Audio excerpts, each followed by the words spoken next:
shit you not. I cannot believe I got Windows Update notification at the moment I hit start streaming, whatever. Anyways, yes, hello.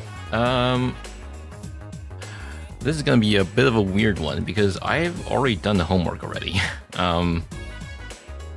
But I'll try my best to start from the very beginning. I have my notes here. So, good morning, everyone. Let's start with a little background as to what we're looking at today. All right. So first of all, I'm gonna need this window to be a little bit more readable for you guys. All right. So I'm gonna need to pull up a few articles here.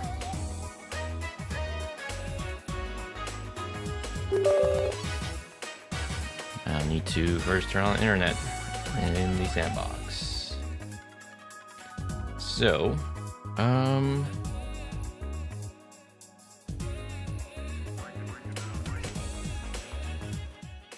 make the music a little bit quieter. Okay, so let's rewind a little bit to when was this? When did this happen?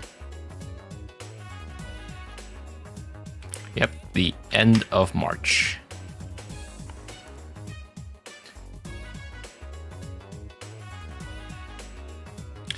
So I was minding my own business, and what was it, like evening or something? I think it was like, well, let me pull up the timeline here. So basically, Axios, a very popular Node.js library that is used for generic HTTP requests and a bunch of other things. Not only do a lot of developers use it, believe it or not, when you use LLMs to write scripts that does anything HTTP related, it will sometimes use it as well.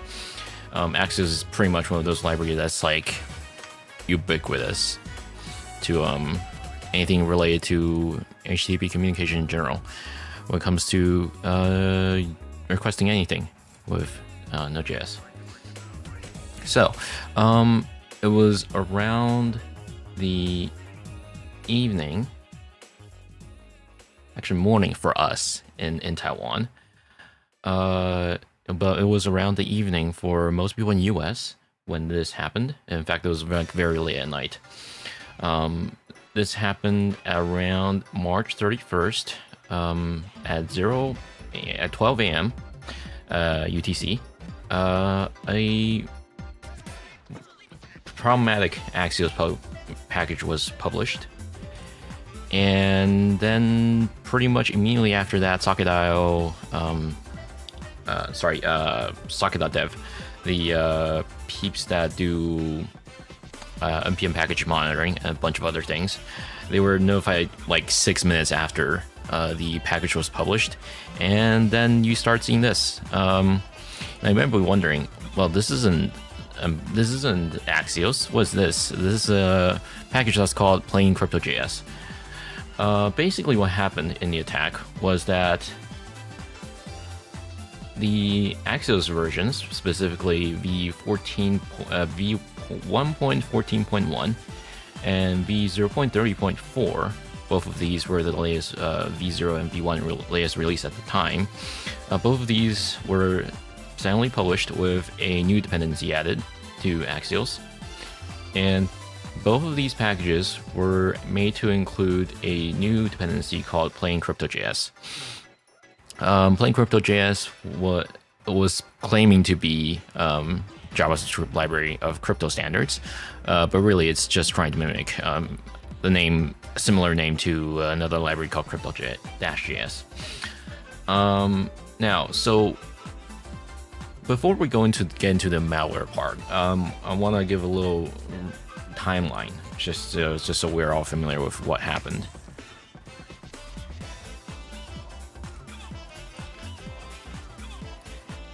So first of all, before I go on, shout out to the Elastic folks for first coming up with this deep dive at the very beginning of the incident. We'll get to this in a little bit. But there was also another gist that they wrote, I believe.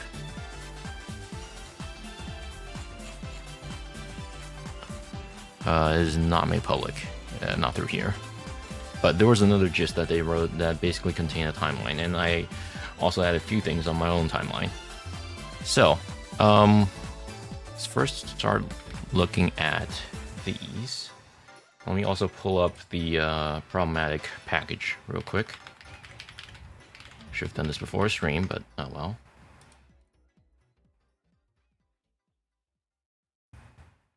I have the archive version of the dependency. Not that it's really necessary because it's all archived already on socket.dev's repository page. But it's easier if I just pull in the archive version, since I already have it locally. Archive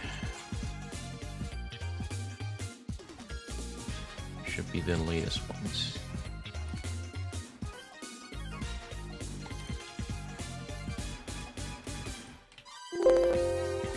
Or it doesn't. All right, I need to do this. Why is it 100 megabytes?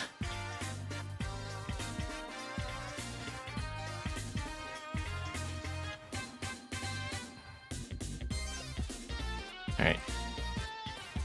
And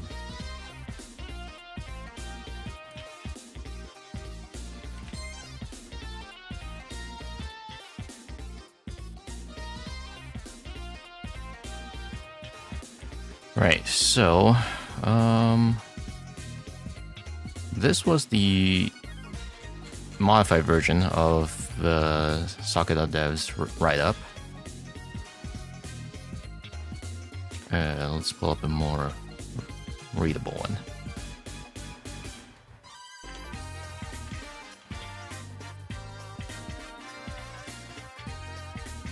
Actually, we should probably be able to still use the live version.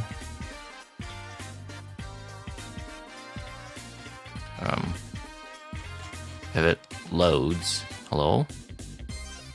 Why is it not loading?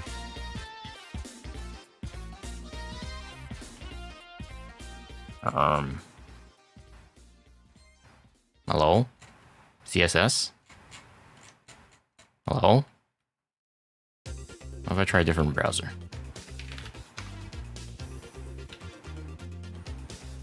Okay, yeah, I don't know what happened to Edge.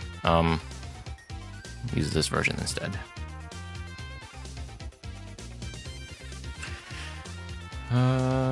So let's pull up the plain crypto.js.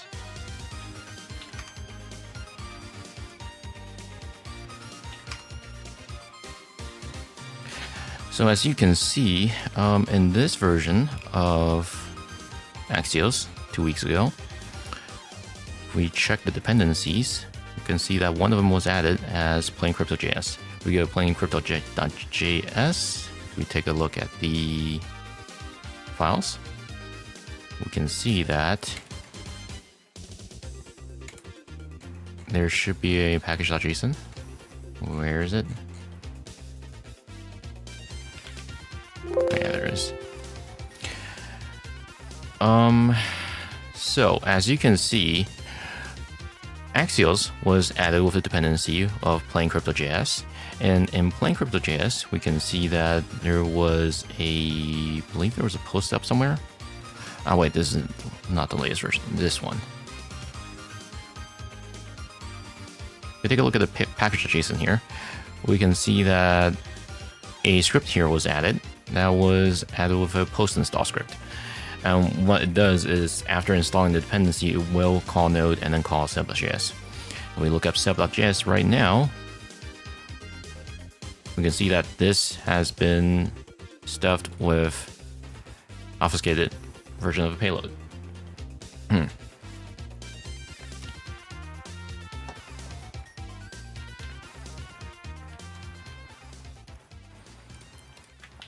Now you can deobfuscate this manually if you want to.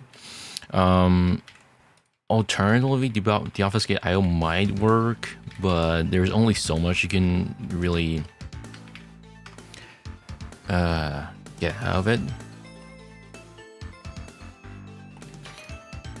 Realistically, this only really helps so much. Some of the string tables you still have to manually reverse yourself, and basically what it does is it. Oh, actually, this part has the string table mostly deobfuscated already. It's like halfway through. If we take a look at the original script.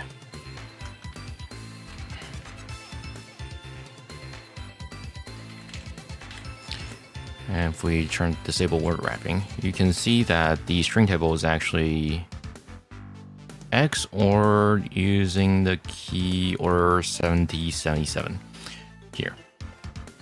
So this was at least something people could pivot off of.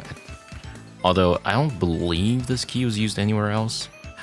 But essentially what it does is all of these string tables are base64 decoded and then XORed again through that key I just mentioned. And I have a more cleaned up version here that this is what LMs are typically good for. And Claude was able to actually get this to look relatively nice. It did make some mistake at the beginning. It did hallucinate, unfortunately, a little bit. When I was first trying to do the first pass of the obfuscation. Language, JavaScript. But after rerunning it again, it was able to clear up its own hallucinated results, where the results are pretty much what I expect now. So let's start from top to bottom. The stuff JavaScript was basically this, where first of all, it did try to collect OS information. These are typically used for beaconing. They're usually typically sent to the C2 at the very beginning of check-in, but strangely enough, those were actually not used. If you look at the when we just passed through the deobfuscator, you can actually see that. Where is it?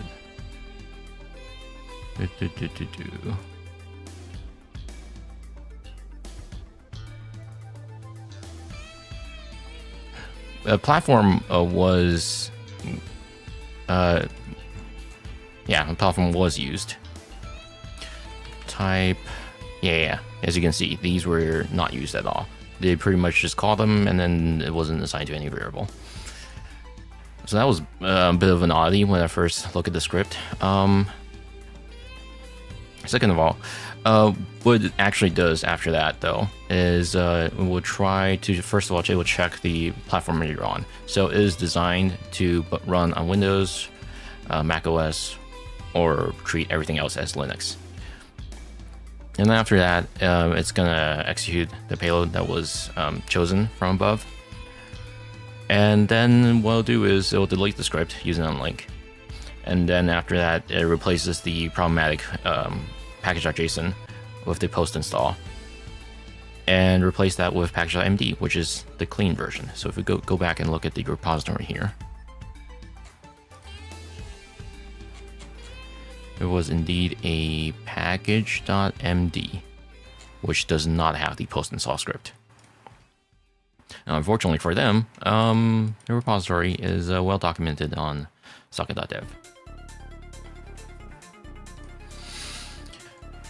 So, let's first talk about what different payloads were installed. So we've got Windows, Linux, Mac OS, and essentially all of them do pretty much the same thing. So let's start from the Windows side.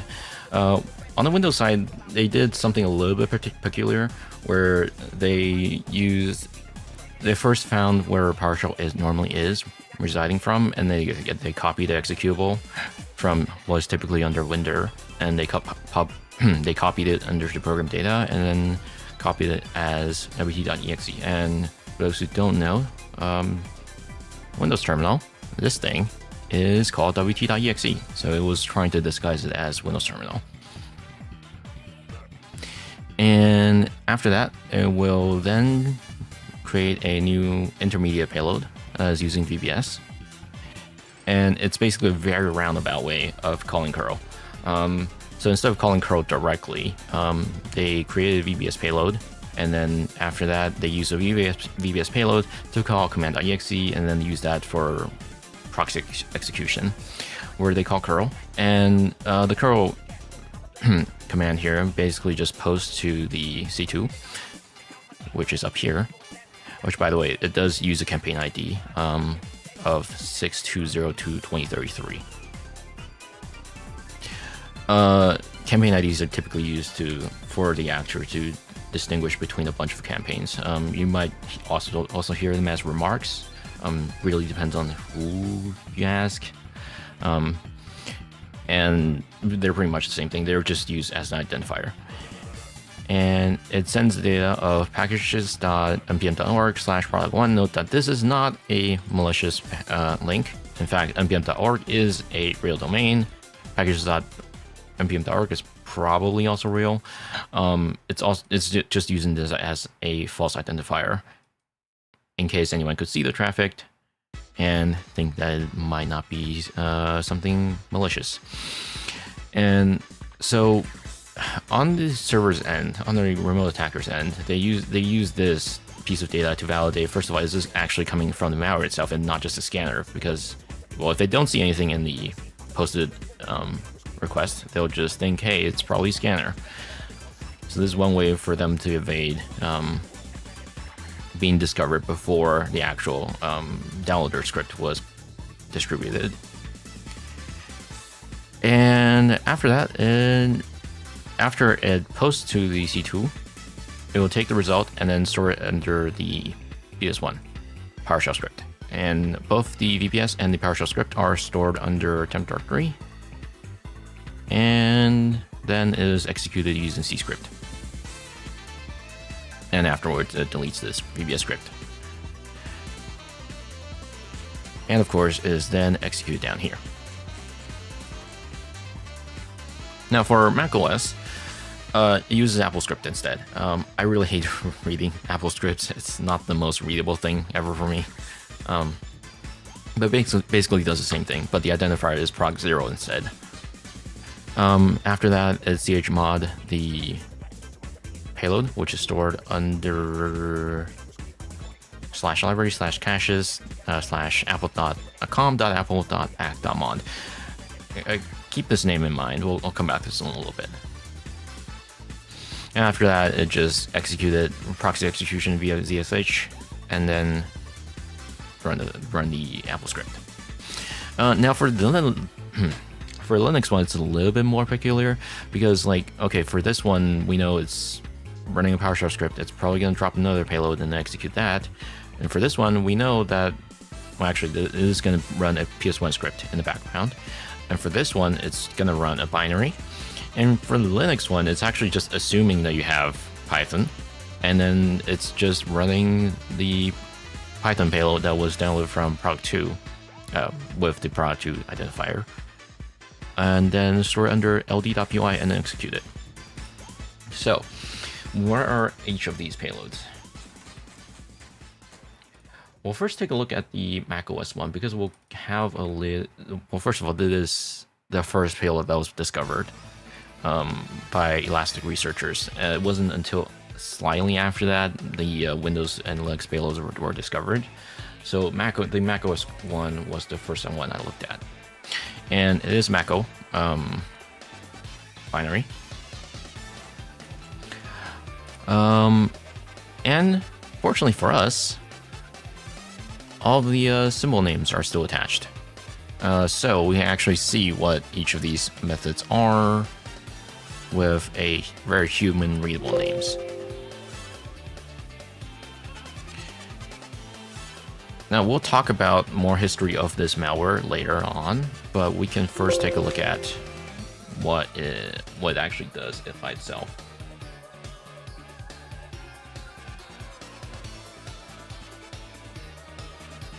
Actually, is this readable for you guys? Oh yeah, I guess it is.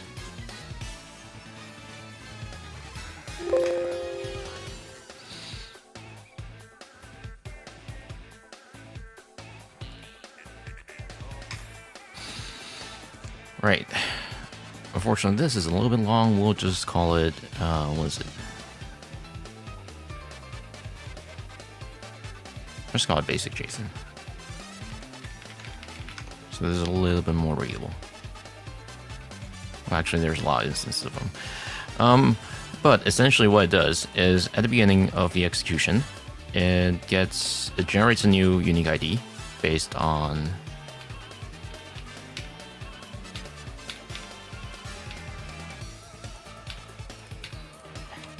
yeah, there we go. That's slightly more readable. Okay, not turn this into char. Okay, anyways, so basically what it does is it creates a 16-byte unique ID that is alphanumerical, and then it's going to use that as a victim ID later on. And after that, it gets the OS information. It gets it from the sysctl, and it determines if it's Mac x64 or Mac ARM. And after that, it's going to do a scan of your home directory. And basically, this is a way for them to quickly identify whether or not this is a victim they're interested in. During the first initial beaconing, alongside another command we'll talk about later, is a decent way for them to quickly glance through whether or not the victim has anything they're interested in. And after that, they get the OS version, time zone. The time zone is actually a little bit peculiar because it does use its own format strings. And I would say this format string is not super common, so you can probably use it. You can probably anchor this as a jar rule. It also gets the OS install time through vardb applesup done. We'll talk about install time later when we move on to the Linux version later on, because it uses a different one for Linux one. It gets the current boot time, get the hardware model through sysctl again, sysctl again for CPU type. And after that, it enters an infinite loop where it beacons to the C2. What do you mean by symbols? So, typically when you compile binary, especially when you do a release build, typically the useless information such as, well, quote unquote useless, for most people that are using the binary, you would include a debug symbol sometimes for the ELF, or on Windows the PDB instead, where if you do a debug build or you specifically keep it in during a release build, you would include information like, you know, how was the original function defined. You would get the method signature included alongside type information. And these are typically stored what we call a debug symbol. And with these, you can pretty much immediately figure out, you know, what each of these functions do. Without a debug symbol, when you first load in a library, it's just, when you first load in a binary in IDA, it's just going to tell you, hey, this is a bunch of addresses that I found at what offset and what address. And you're just going to see subroutine or sub underscore and then the address that where the function starts. So here helpfully has included all the method signatures for us, so we can actually look at, immediately figure out, you know, what this is, as opposed to, you know, having to go in there and click each of them and figure out what they do. So after that, it enters infinite loop and loops every 60 seconds. But before that, it actually hits a report first. Report is where it first does the C2 communication. So here it's using libcurl. And what is interesting is the user agent they decided to go with. It is, I'm not really sure why they used this peculiar user agent string. So you might first notice, first of all, why is it in lowercase? If you know anything about user agent strings, like for example, if I go to what is my user agent, you can see that it's normally, capitalized. Like Mozilla, Windows NT, Apple WebKit, Chrome, Safari, all of these are capitalized, like title case. But here it's actually using lowercase instead. And this is also, if you notice here, it's actually using the user agent string from IE8. So this is, this makes it fairly reliable for tracking, because like if you're hunting for threat, you could most definitely put this in your YAR rule, especially if you hunt specifically with case sensitive on, which is the default. It makes reversing much faster instead of having to guess function names and data types. Yep. Anyways, it's also weird because, like, we're clearly running this on a Mac machine. If you see any user agent that's claiming to be IE, that'd be pretty weird to find for you to find on a Mac traffic. Anyway, so it reports all of this information that we mentioned before to the C2 through post, through libcurl. And after that, it enters a long loop where it pretty much just reports more or less the same thing again: host name, username, time zone, install time, etc., etc. It will also, I believe, send back process list. It will also send back your currently running processes. Now, let's talk about what it actually does. First of all, well, you can see the sleep here. Where is the loop? If we go here and then walk backwards. Yeah, it's in do work.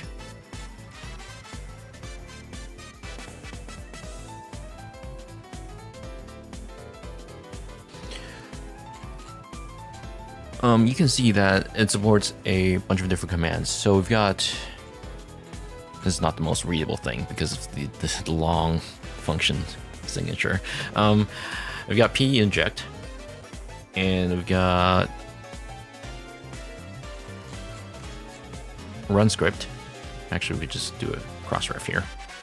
Yeah. There's p inject. Here's kill. I'm gonna try to make this more readable for you guys. Hang on. Decompiler options. Let's turn down the margin size. Yeah, it doesn't really help because that's the function. Whatever. It doesn't try to word wrap that, unfortunately. We also have run script. We also have run dir. So we got 4 different commands. We got pinject, we got run script, we've got run dir, and kill. You can probably guess what each one does. Do this in Markdown. Or what the hell is Julia Markdown? Markdown, regular Markdown. Thank you.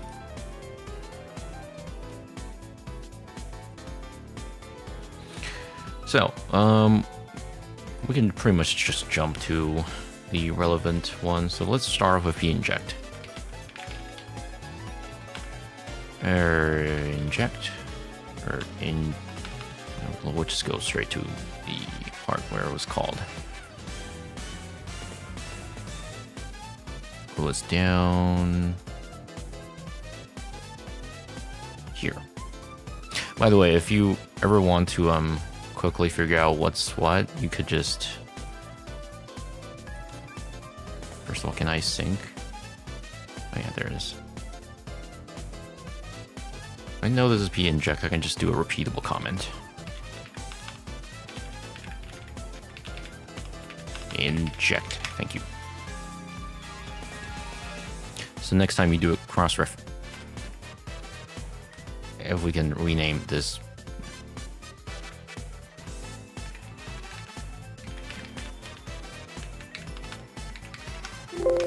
can't have.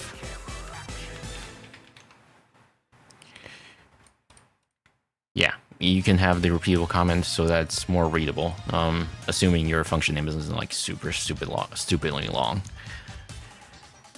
Anyways, after that, you'll see that it will try to parse the response from the C2, and it's gonna call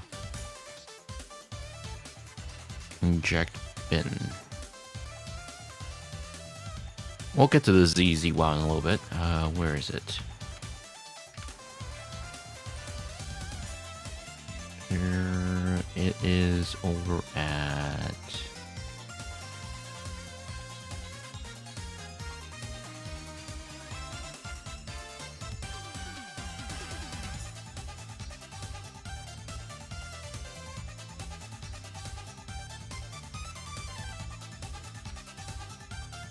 No, is it actually in line?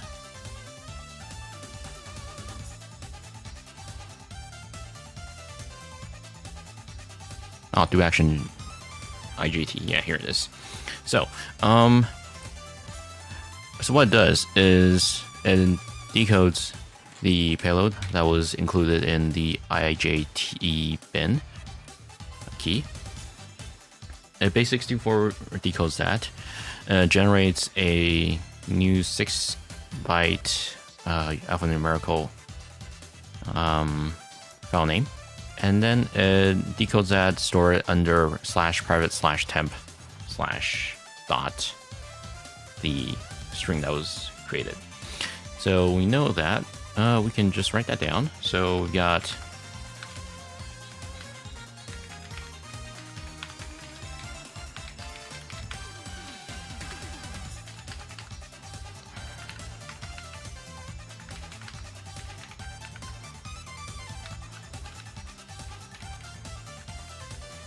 /private/temp/ dot. We'll just do AZ 6. And then it also does the chmod so that it's executable. And it actually does a code sign. And then after that, it executes.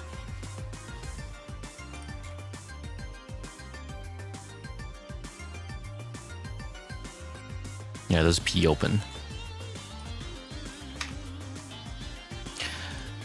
So that's the main one where it's clearly doing wrap things, right? But what is also interesting is the run script one. So you've got two different types of script it actually supports. So you got run script, which supports two types of scripts. You got one that runs an Apple script. Where is it? Yeah, here it is. So you got two different things that it supports. It could either be a AppleScript file or a regular shell script.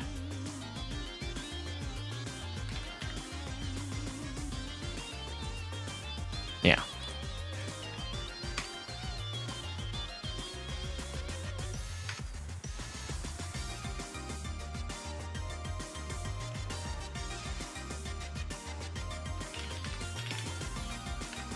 Or a Apple script. Do run script here. You'll see that it's just calling bin sh and then doing -c for command. After that, we've got a different one where it creates a shell script.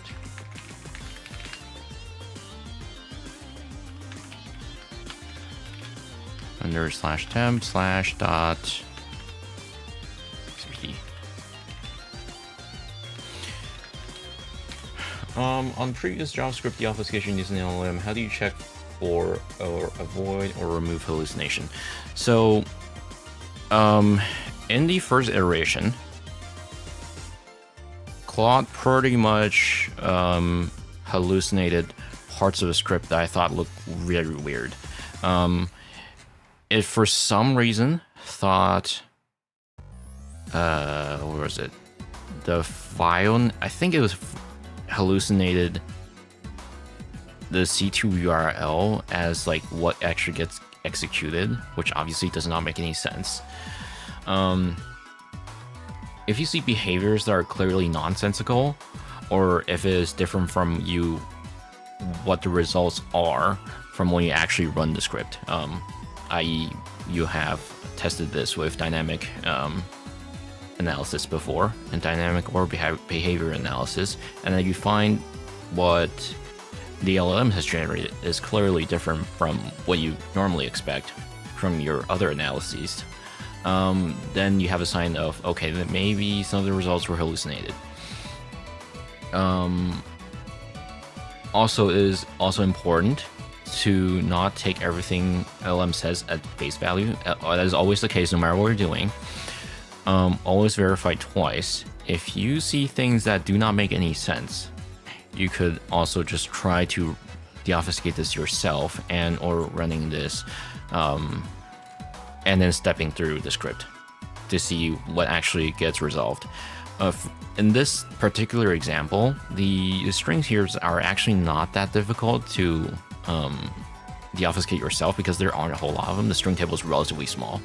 You could pretty much just do this by hand, even without LLM. In fact, that was what I would encourage you, especially for beginners, to do, because a lot of times people will just feed it to AI and then immediately think, okay, yeah, that looks correct to me, but then they lack the ability to actually verify if the results are actually correct.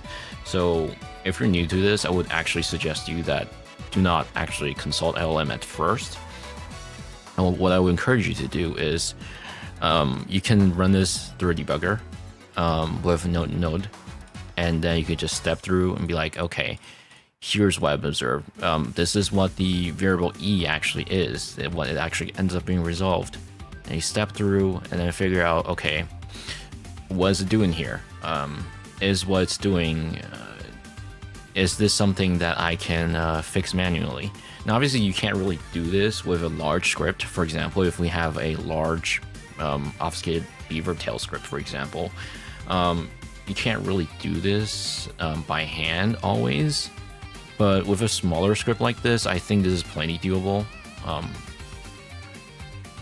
Now, once again, it is also imperative for you to, if you have to use LLM, aside from checking to see if the results are what you expect versus what they actually claim, you could also feed it through different LLMs to see if the results are conclusive across all of them. That's also another way to verify whether or not, I wouldn't say it doesn't necessarily verify that they are all correct. In fact, all LLMs could make the same mistake, but at least gives you a clue as to whether or not something is actually wrong. Now, if all of them say different things, you can take a look at what they're saying individually and what results differ from each other, and then you can go off and verify that particular point yourself, and such. Always take LM results with a grain of salt, but for the most part, Claude tends to be almost always correct. These days, I would say, like, okay, I wouldn't say almost always. I would say it's like 70 to 80% correct most of the time. It's just you have to be very, very careful of what it actually generates. You have to verify it yourself. Run the obfuscated script once yourself, see what's doing. Run the deobfuscated one yourself if possible, and see what's doing. See if both of the behaviors are identical with each other. That's also another way to verify.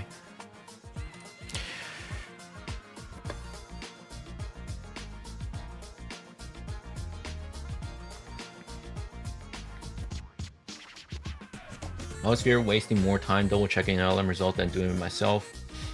More and more people are doing it anyway. There are some things where it doesn't always make sense to manually deobfuscate yourself, especially for things that are like scripts. Because ultimately, what the deobfuscated results is in some the deobfuscated result isn't typically something you would put in a technical write-up anyways. You're only doing this so that it's easier for you during the analysis, i.e. you don't necessarily put what the deobfuscated result is into a report and present that as a factual statement, unless you're absolutely confident that the results are actually correct. In this case, I'm pretty sure this one is bang on, so that's why I'm confident enough to present that here. Now, another thing is, you obviously, if you have like tons of, if you're dealing with a large sample, that is also another reason why you might want to spend that time just using LLM, and then I wouldn't say you would. It wouldn't necessarily make sense to verify every single thing it says, but at least pick the ones that you think may be off. I think would be a quick way of verification. Now I wouldn't also say that will net you 100% correctiveness, but that is something I would do. Right. Back to this. There's also another thing that you can see in here. We saw that there was a ZZ and a wow earlier outside, right? This is why I didn't actually notice at first when analyzing the macOS one, because it's a little bit hard to read. It's like easy enough to read, but also not at the same time because of these long function names. So it's a little bit easy to miss, but you can see that there is a wow and ZZ. So what it turns out is that if the execution fails, it will return ZZ to the C2. It will return a wow if it is successful. And that seems to be the case for the run script as well. Sorry, excuse me. And then there was also the render.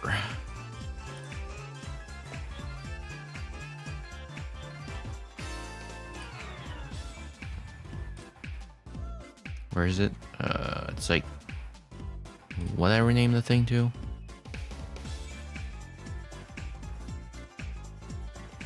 This one? No, this one. Yeah. Okay, so we've got run script, we've got kill, and then we've got render. So render pretty much does the same thing that we mentioned earlier, where it scans the directory, but except in this case, you can scan whatever directory that the actor specifies. And of kill, it pretty much just exits, I believe.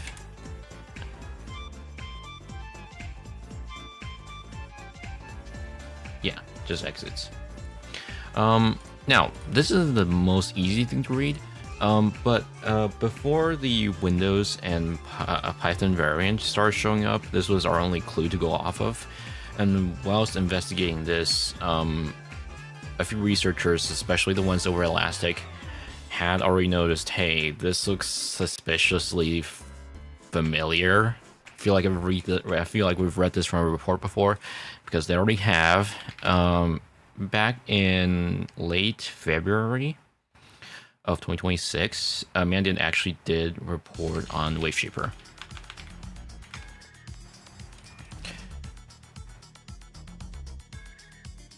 If it will load. Okay, yes. Yeah, sorry, early February. There was a campaign that was specifically mentioning the North Korean group, UNC1069. We'll get back to this group a little bit later when we talk about attribution.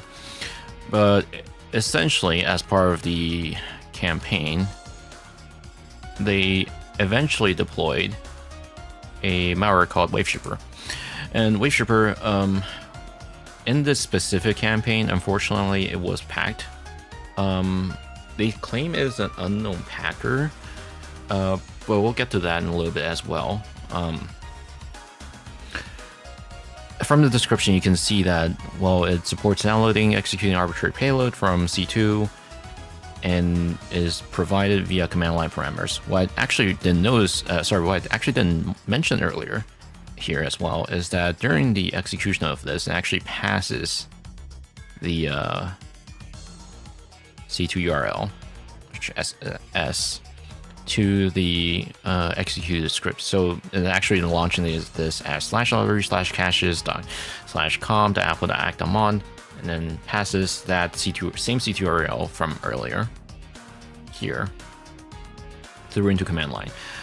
That way, if anyone gets the payload separately during investigation, they won't necessarily have the C2 URL, because a lot of times if you just embed the C2 URL, obviously that sample is going to get uploads at some point, and then people are going to start hitting it, and then you'll be like, okay, we know what the C2 is now, like post investigation. So putting it as a argument obviously reduces the chances of that. Anyways, back to report. So that is something that is similar to this sample. We can also see that it also uses libcurl, and also runs in the background. It also generates a UID that is 16 alphanumeric character, which we had established from earlier. This thing does as well. And it collects pretty much the same thing as well. We've got the sysctl querying for a bunch of different things. Recently installed software, I don't believe that was queried here. But other than that, the other ones are pretty much similar to what we have here, and a list of running processes as well. And we can see that the C2 server eventually, when it's sending payload through, it's going to store it under /temp/dot alphanumeric character of 6 character. We'll get to that in a little bit, because in this specific example, we see that it's actually stored under /private/temp instead. So unfortunately, that is not the same. Whilst the sample they provided in this particular example is packed, in fact, I have the sample here. You can see that I'm not even bother opening an IDA because it's like 4 megabytes. It is packed to hell and back. You can't really see what it's doing outside of dynamic analysis, which I unfortunately do not have the environment for. We can see that whilst they weren't able to provide much of an analysis beyond that, we can see that they did provide a ER rule. And what do we see in this ER rule? We see the same lowercase IE8 user agent. We see some of these method names actually correspond to the ones we would find here, right? So we've got generate UID, we've got write callback. I believe we also have, well, at least one of these. It's like 3 of them are overlapping with this one. So that is a similarity against this particular sample. I also got an anonymous tip from a different source that there was a different sample. Do I have it here? I don't. Give me a second.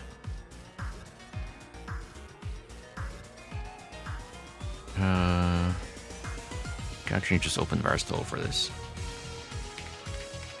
There's another VM protected binary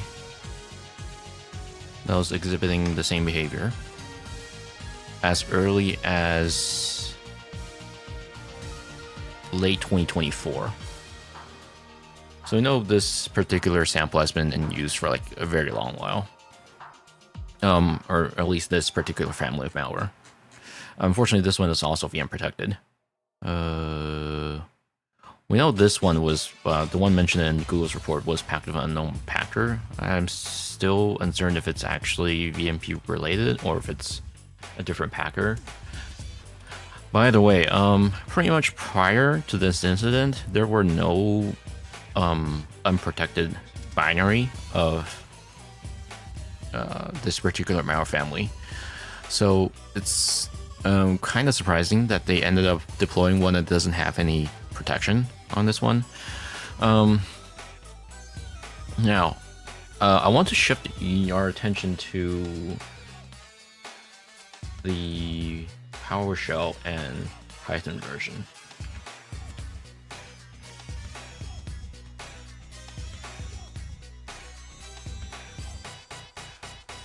Okay, so first of all, let's talk about the Python version. The Python version pretty much just assumes you're running on Linux, because like it's returning hard-coded with Linux and underscore.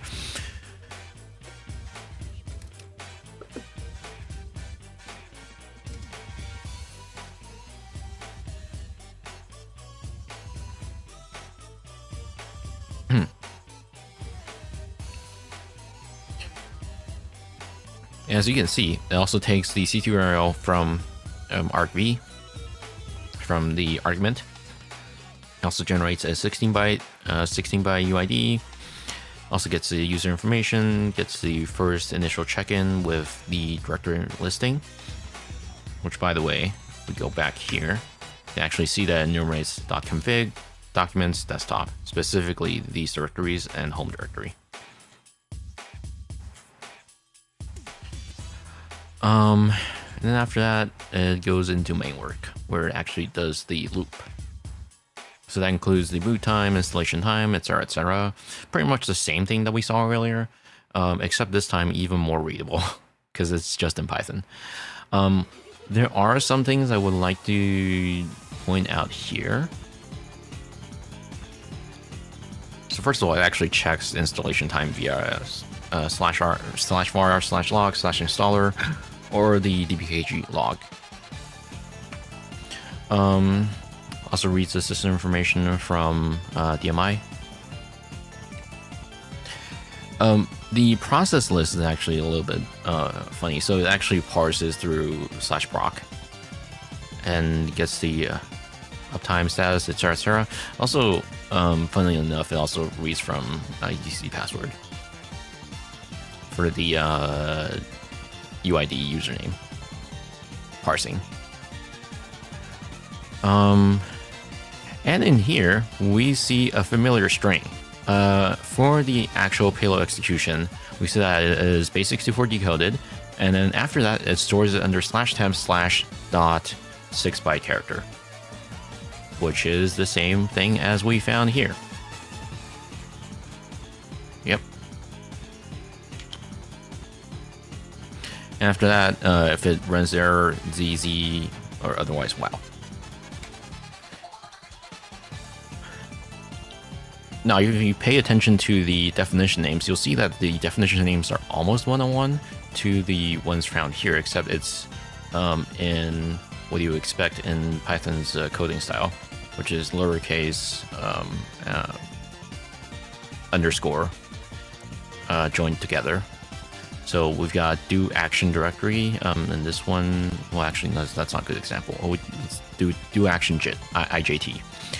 This one here is do action IJT, except in camel case, whereas this one is lowercase and then joined together with underscore instead.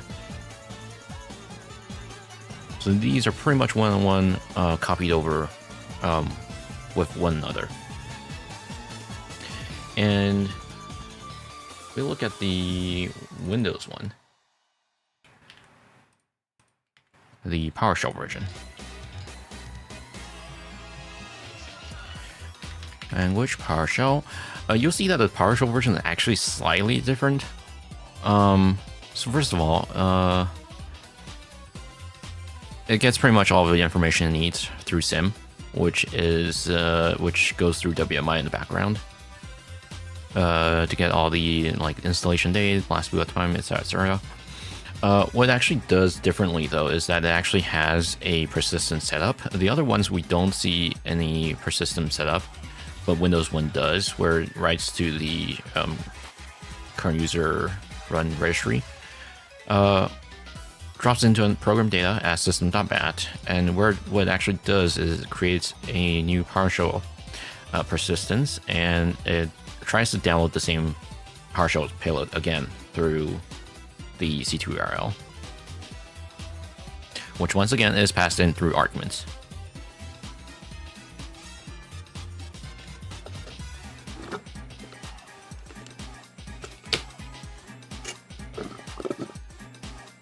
I'm out of tea. Don't worry, I've got another one.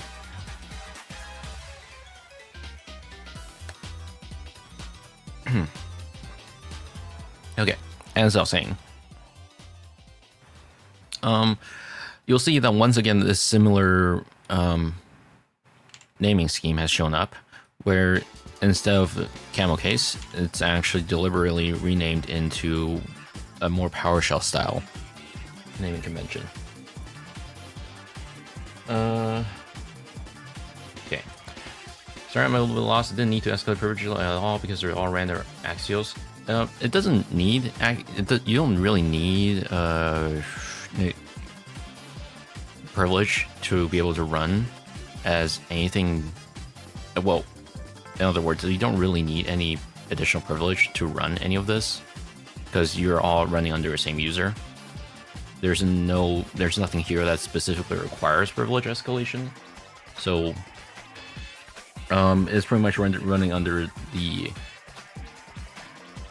It's not running under node anymore, because once you reach the stage that was here, you see that it's actually running under different hosts of it's passed off to curl, and then it's passed off to ZSH or PowerShell or Python. So it's running its own thing. Either way, though, you don't need privilege escalation in any of these because you're just running it as your normal user. Anyways, back to what I was saying.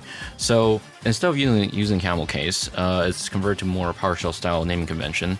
A little bit PowerShell nerd here. This is not conformative to. This is not verb noun compliant.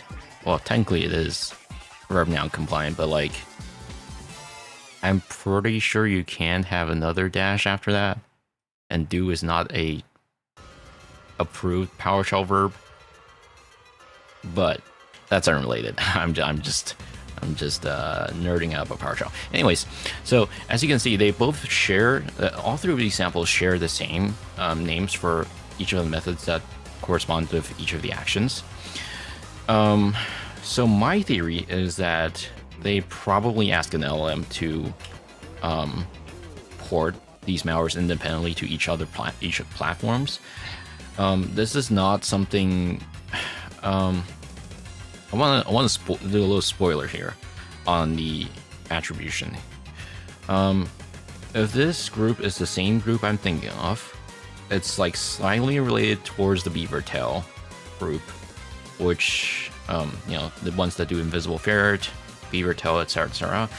Those are the North Korean crypto group. It's like they're ever so slightly connected. I'm pretty sure they're not the exact same group. I'm not sure, or at least I'm not sure, because the TTPs are slightly different. But we have seen or heard that Beavertail group had previously asked AI to port Beavertail from the Python variant that we know of and the JavaScript variant we know of, and they asked it to port it to a C++ one, and they pretty much kept the same naming convention as well, from what I remember, and overall act behavior. This is my theory, of course, though. It's not, I'm just thinking out loud here. My theory is that these are all interported between platforms or frameworks using AI, but they don't have any kind of concrete evidence for that. Regardless, though, there are a few more peculiarities for the PowerShell script outside of the persistence one. You can see that the more or less the same. The behavior is more or less the same. You know, using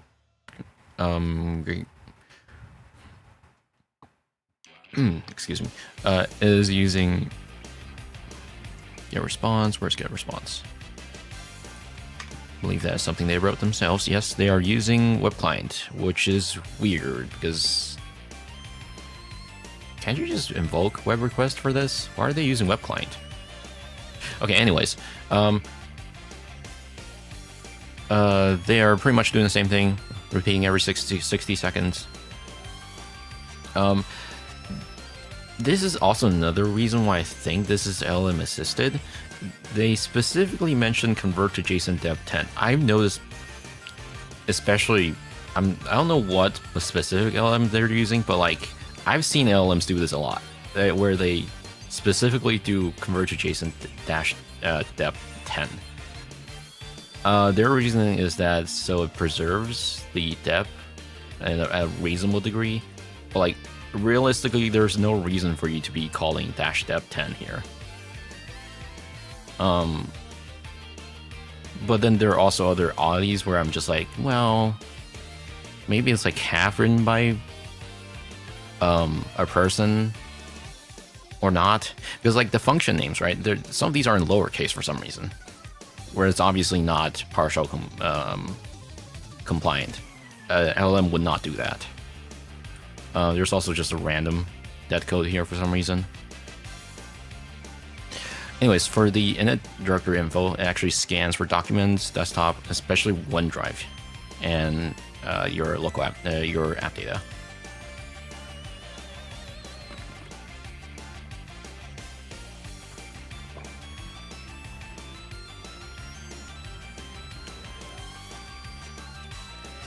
Now for the p-inject one, this one is also very strange. Because if it is the group I'm thinking of, I had never seen them use. Here, let's go over to the do action IJT. What is weird is that I was expecting them to just like inject or run a separate executable, but no, they're doing assembly loading in memory. So basically, the next stage payload expected is a .NET payload. I don't believe I've seen them use .NET payloads before, at least not very often. That's why I'm also a little bit iffy on the attribution. I know it's definitely North Korean, but like I don't really know if it's the group I'm thinking of. Actually, before I even looked into the macOS payload, when I first saw the setup.js, what they're running, and that I've heard that there was a macOS payload, I immediately thought of the North Korean group, because there aren't a whole lot of groups out there that specifically also includes a macOS specific payload. There are there are some groups that are out there that do that, but where they specifically target all platforms and include macOS specifically as well, feels like something what the North Korean groups would do. But this one kind of threw me off. I don't know. I've never seen them run a .NET payload before. Specifically, the load assembly will have the type name of extension .subroutine. It's gonna run it through the run2 method, and then it invokes it. And what is strange is that it also includes two arguments, actually three. The first argument is another base64 string, which again, this is not present on any other variants we've seen. Also takes where cmd.exe is. If you do get command, and then that dot source, which is the property for that. If we do that right now, you can actually see it will resolve to where the command.exe is located. This is basically which. If you're more familiar with Linux, you could just it's pretty much the same thing as which is not a thing on PowerShell, which is weird. It always puzzled me why we don't have a which on PowerShell. Anyways, It also takes a additional parameter as well if there is one, which apparently is required. Yeah, it's included in the JSON. Okay. How long has it been? An hour? Okay. So yeah, now that we've looked at all the different malwares, I want to point our attention to Windows Witch is where, I believe. Is there a where? No. Like, there's no where, technically. If you do where on PowerShell, oh, on Windows, specifically in command? Okay, yeah, sure. But I believe the thing is, under PowerShell, this is overridden with the alias where object, unless you specifically go out of where to use where.exe. Personally, though, I just have an alias which does a witch. On my personal machine, I have an alias set to. Actually, not an alias. I specifically wrote a new function that overrides witch on my main machine, which is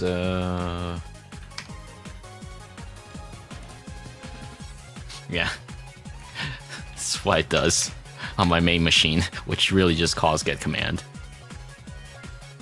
So I can just do witch cmd, and yeah, pretty much does the same thing. I'm just I was just a little puzzled why witch is not an alias to anything by default, because like if you look at the aliases in PowerShell, you can see that a lot of them are like alias to what you expect on Linux, like ls goes to GCI.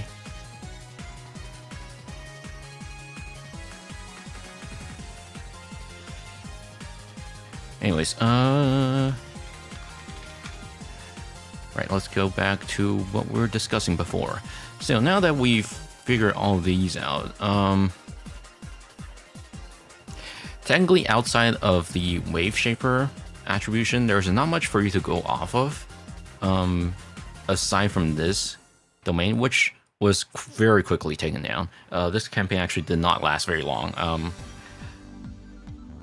I believe it has been sinkholed to return kill, like within hours. I assume whoever the provider was, they're like, oh, okay, we gotta shut this machine down. So this campaign actually did not last very long. Partly thanks to socket.dev for noticing the attack very early on.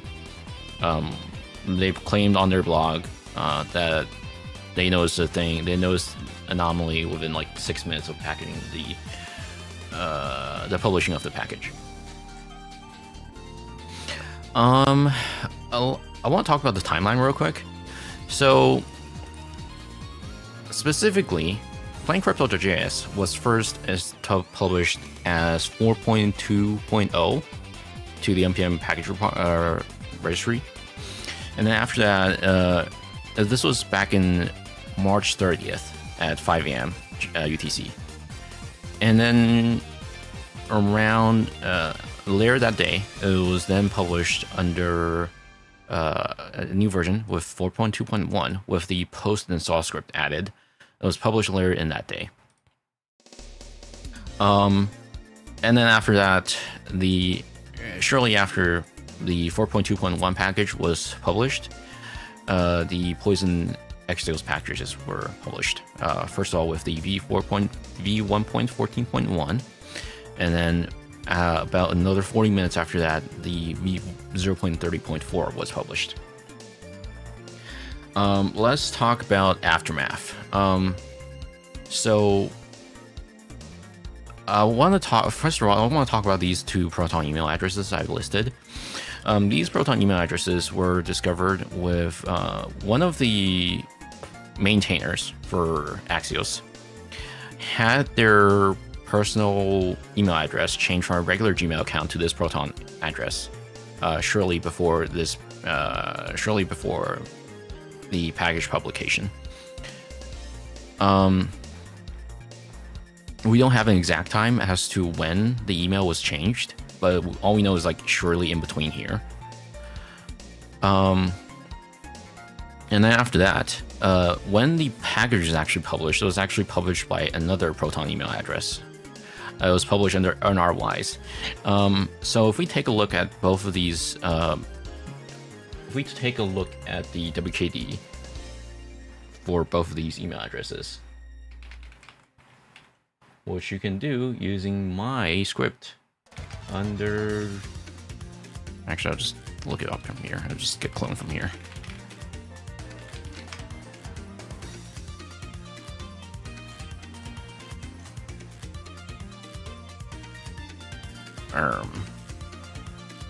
Sources. Yeah. Git clone.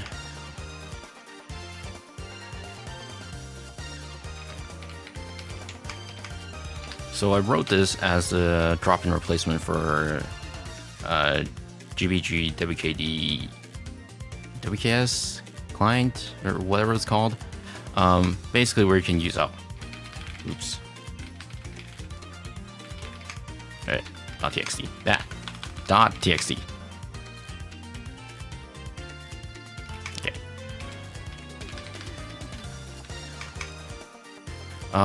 Where you can use that to check for the WKS of the key server that's mentioned in your email address. And then you can ask the key server to see if there's a key that corresponds with the email address they provided. And you can use that as a way to see or guesstimate when an account is created. So you can do check and then this email address. And then you can see that the key for the account was created from March 30th at 6 a.m. which is listed here. This isn't always correct. I just want to mention this real quick.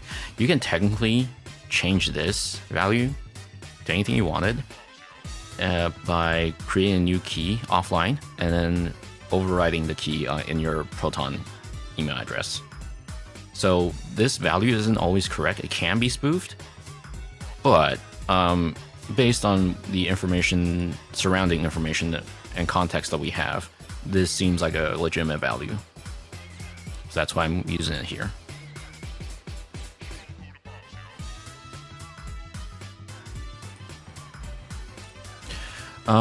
Anyways, so after math, I don't have the Git discussion here, the discussion that happened on GitHub. But basically what happened is the maintainer that fell for the attack allegedly was invited to a collaborative meeting or whatever, and they were invited to a Slack, and the Slack looked like a legitimate workspace. I believe it was for like a separate job that he had or something. And they tried to join the MS Teams meeting, and all of a sudden it was like, hey, your thing is not working quite right. You need to download this and fix it, which is also something that aligns with UNC 1069 as well, because they had a history of doing this where they do fake team meeting or fake Zoom meeting and a click fix infection vector, which is likely what happened.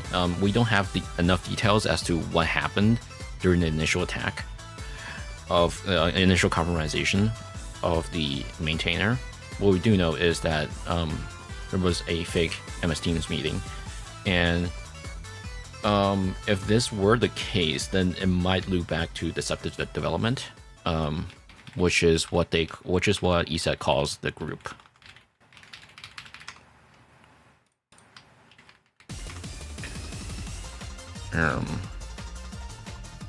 Did they mention that in the VB 2025 proceeding? Yeah, they did. This is something I had personally observed as well, where this group is known to come up with fake meetings or fake interview invites, where they ask you to, in other attacks, not this specific attack, where they would contact you through LinkedIn, and then they're like, hey, we're interested in your degree. Can you fill out your personal information here? And after that, you go through the typical, they would ask you for a LinkedIn profile, they would ask you for what your expected wage is, et cetera, and it's going to ask you to take a photo and then do a video interview of yourself, and that video interview is going to get sent to the C2, get sent to the alleged company, and they're going to review it. But before you actually make the video interview in the browser, because this is something that actually requires you to do in the browser, where they record a video of you, they're like, hey, your camera is not working. Hey, you're gonna need to download a new special driver from us. And from there, it was pretty much something similar to that, where it's gives them a fake, what looks like an NVIDIA driver domain URL, and they actually they're like, hey, can you paste it into your terminal? And you paste it, it's like, okay, I've run it, now what? And then after they got the request, they'll actually change the interview page to that, hey, it's working now. You can proceed with taking the video interview. So it all looks very legit. So I don't fault anyone for falling for this, because it's actually posed in a way that's like very legitimate looking. I unfortunately can't show you anything that I have previously investigated. It's an older ILC, but like I don't think I can show you exactly what the process is like, but it looks very legitimate. And what ends up happening is they deploy something as a Go variant of the malware. So yeah, this is likely what happened to that specific maintainer, but we don't have enough information to go off of. But based on what we've gathered thus far, the TTPs involving a fake interview or a fake meeting, one where LM is likely involved, and there's also the possibility of them porting malware in between platforms or languages. The overlap between Waveshaper and the malware we've looked at today, all of this pretty much goes back to an unknown North Korean group, which is probably, I don't think the threat intel community at large, we don't have a general consensus, I think, for this particular group or this particular cluster yet. Because like right now, if you ask any threat intelligence researchers, they're going to be like, okay, every vendor has like different definition of North Korean group, and there are like so many different clusters. No one, if you ask one person from one vendor, are going to be like, oh, this is that cluster. And if you ask another vendor, they're going to be like, oh, no, this is a completely different cluster. What are you talking about? So right now it's a little bit hard to pinpoint the exact attribution. Personally, I'm more leaning towards deceptive development on ESET's side. Some are more attributing this to the Lazarus Dangerous campaign, or actually this, no, Blurnoff Dangerous Password campaign. The thing with Blurnoff is that the definition for it is so vague. From what I've seen, it's very hard to tell if that's related to the crypto group that's under the Lazarus umbrella or not. So I can't really give you an exact definition of what I think, what group specifically carried out this campaign. All I know is that the cluster looks very similar to the ESET's deceptive development group. As for Google themselves, they attribute this to 1069. So for Mandiant specifically, I believe all of their UNC clusters are basically ones that are quote unquote unknown. where they don't have enough information to confidently give them a name yet. So I guess this is also another reason why it's currently attributed to an UNC group instead. What's the point of fine attribution down to specific clusters instead of just some North Korean group? So the thing is, you need to give it a name, or something more recognizable down the line. Otherwise, obviously you can't just always refer to it as quote-unquote some North Korean group if you're doing actual serious threat intelligence research, because at some point down the line, when you see a similar TTP, you can't just be like, okay, this is that some North Korean group, right? That obviously doesn't sound very good. It's going to get confusing for yourself. It's going to get confusing to your clients as well. You obviously can't just refer to like, oh, this is some North Korean group, because like, there's so many North Korean clusters.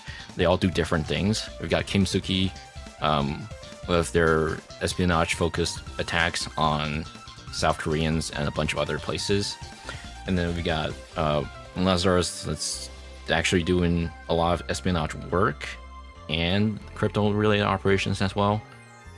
And right now, the threat intel community is still debating whether or not the crypto group should be under the Lazarus umbrella, because like a lot of people see Lazarus as a cyber espionage focus group, which they still do, but there are connections between the crypto group to Lazarus as well. So that's why people are still speculating whether or not it's like organizationally they are under the same umbrella, or is it like under a different division. That's the thing with threat intel, right? It's a lot of guessing. It's a lot of detective work. No one can give you 100% confidence on the attribution, which is also why I replied to this person the other day on Twitter.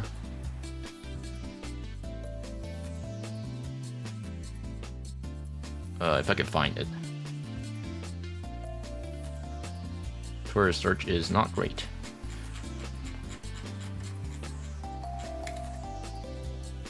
Give me a second, I'll find it.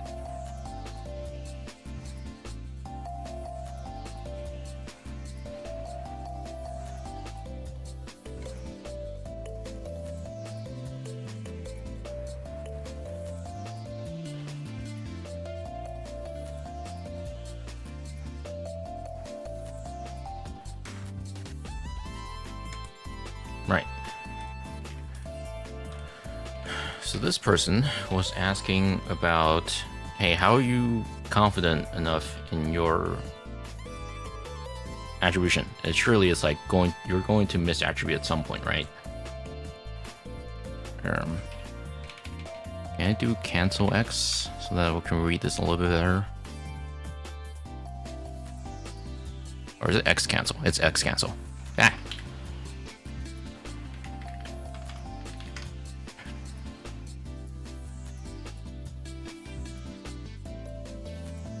Okay, yeah.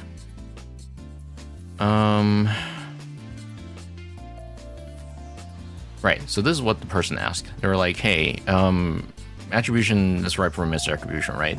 Like, surely with all these reports, eventually some other actor is probably going to mimic the same actor. It's like, they're going to be like, okay, I'm going to screw up the attribution by pretending to be threat actor A while I'm threat actor B. Eventually they're gonna when I actually replied, you know, eventually there was slip up, and people and researchers will find out. And the reason why I'm bringing up this tweet is I also mentioned the whole concept of attribution, right? Every researcher has their different attribution. They all have their own different reasoning. It's also another good reason to also always scrutinize attributions from various vendors, because you know, your idea of a vendor, your idea of a threat group might differ from vendor to vendor. You might think, oh, this is clearly Lazarus, and the vendor A is like, oh no, this is Learnoff, whatever. Now, if you're uncertain about a group, you can always put them in their own cluster and then come back to it later. This is also another reason why I also brought up, hey, this is probably why Mandiant clustered as Unc as opposed to a named group. The reason why I'm bringing this all up is because threat attribution is something that requires a lot of work. You can't always be 100% about your attribution. You can be very confident. You can say that you're highly confident about attribution, but you can't always say that it's like, oh, I'm 100% sure this is them specifically.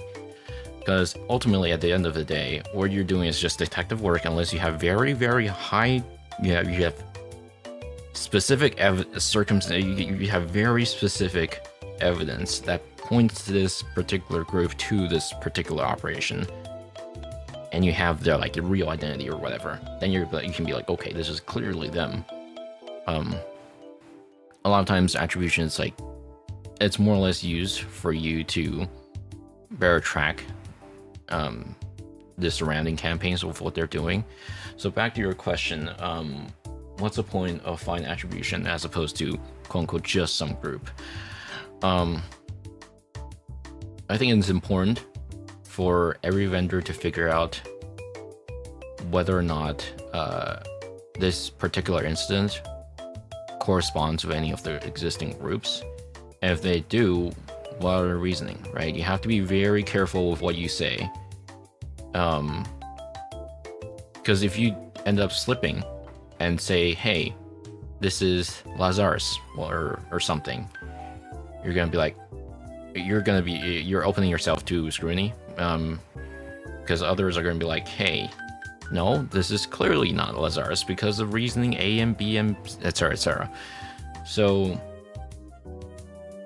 if you're unsure about an attribution, just say that it's some cluster that is related to that other cluster. And another reasoning is eventually you're going to see another case that has very highly similar TTP against this particular campaign that you've seen before. And then you're going to be like, okay, can I connect this campaign to that campaign? And eventually you're going to form a whole cluster in your notebooks or whatever, right? Good night. Have a good rest of your stream. Good night, Waffle. I'm actually not sure. So off topic a little bit. I was a little bit unsure about the time of when I should do REWorkshop for this particular week. In fact, or rather, it has something I've been thinking of. Where it's like, when do I stream REWorkshop? That would be the best for my audience, because if I check my Twitch analytic, and I'm rambling a little bit. If I check my Twitch analytics and Twitter analytics and YouTube analytics, I see that I think US takes up like 25% of my audience, and the rest is like less than 10% each. So that's like, I'm like, okay, is 11 a.m. a good time? My time, where it's like 10 p.m., 9 p.m. for most people in US. Where is it? Research. No, not research. Analytics overview? Where is it? Stream summary?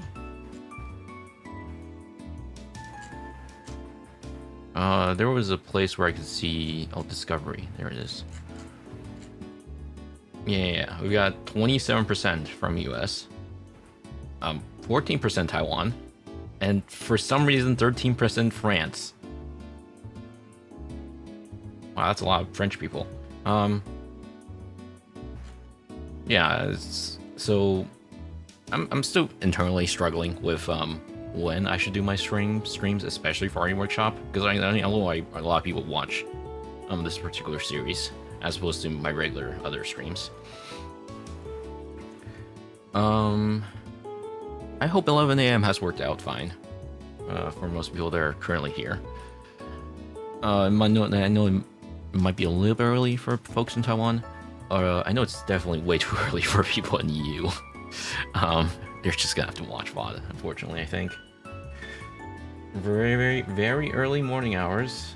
Should spread good between East Europe and US.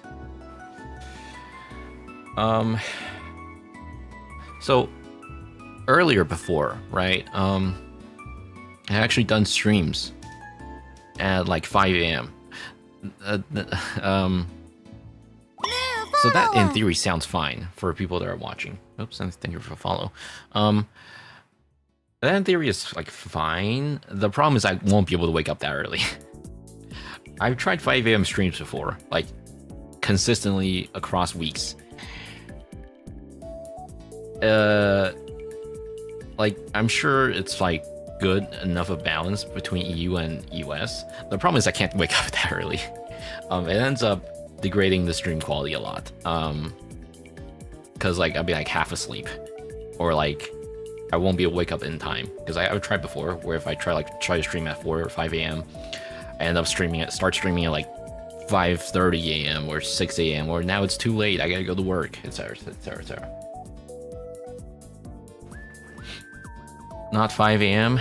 The thing is, if I do later than that, like let's say 6, 7 a.m., I think it might be fine. But the thing is, I won't be able to wake up that early. Realistically, it'll have to be like after 9 a.m. In which case, I don't think that makes much of a difference anymore. Between 9 a.m. and 11 a.m., you know.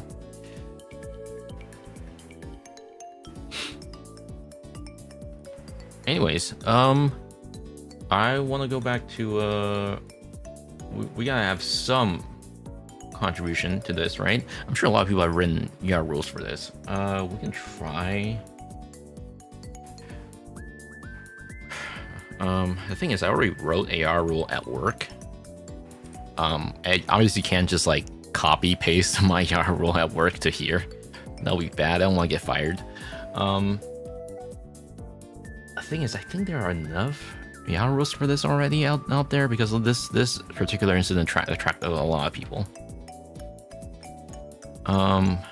Do I need to write one? Maybe you could exploit your brain with coffee and do them at 4 a.m. I'll be honest, coffee never done much for me. Coffee, energy drink, I don't think I don't really realistically feel there any difference between the two in my brain. I don't know, I'm just like, yeah, if I'm tired, I'm gonna be tired. Although, I'm starting to reevaluate whether or not energy drink actually does anything for me. Because I feel like it does. But just very subtly. Where I just like can't go to sleep or something.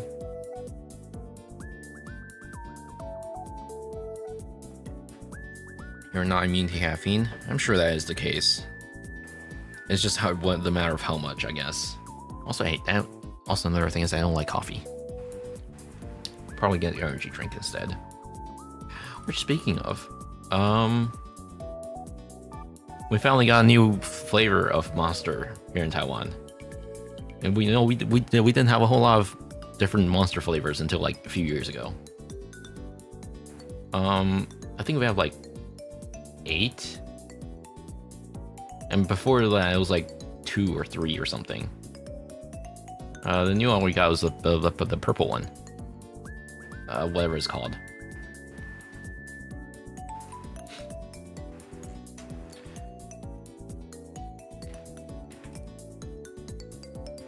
I think I should wrap up the whole incident here. So have you tried the new flavor? I haven't. Should probably try it though. Let's write down things. I don't like coffee. I'd rather have a Monster. That is true. I don't like coffee. Well, it's not like I don't like coffee. It's more so it doesn't really interest me. I'm more of a tea person, really. Anyways, yeah, I'm gonna wrap up a little bit. So, Axios it was used by a lot of people. I think it was like 10 million downloads or more. Actually, I think it's written down here. Yeah, 93 million weekly downloads. Not even monthly, weekly. Axios is used a lot. And the thing is, this is not the first time the North Koreans have targeted NPM supply chain. In fact, this feels like it's been happening every other season, actually. I believe there was also similarly another big one last year from them as well. Not sure if it's the same group, but it's also some from DPRK. Allegedly, I never investigated that specific case enough to come to that conclusion on my own. But regardless, this one we can pretty much pin down to DPRK attribution due to the following. So first of all, we got TTBs. We got ones that are similar to DPRK due to the alleged fake Microsoft, I can't spell, Microsoft Teams interview or meeting. We also heard from, what was it? Well, NPM supply chain.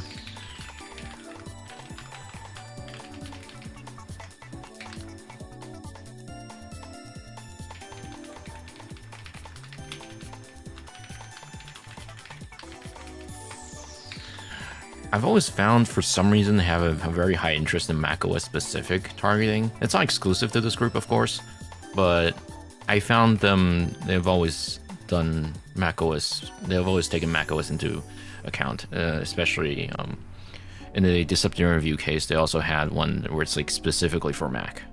Yeah. Let's see.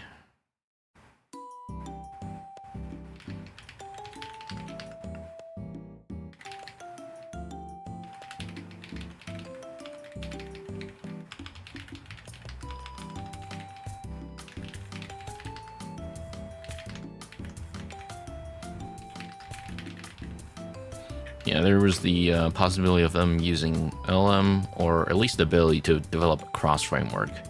But this one is definitely a little bit more on the speculation side, because we don't really have any confidence on that particular front. Although we have definitely seen the same group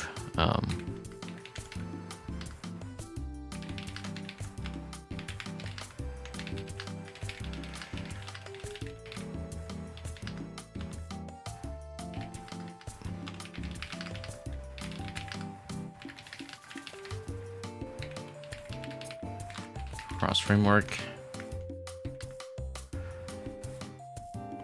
macOS targeting, for my ignorant brain, mostly means that the targets are mostly users and not servers.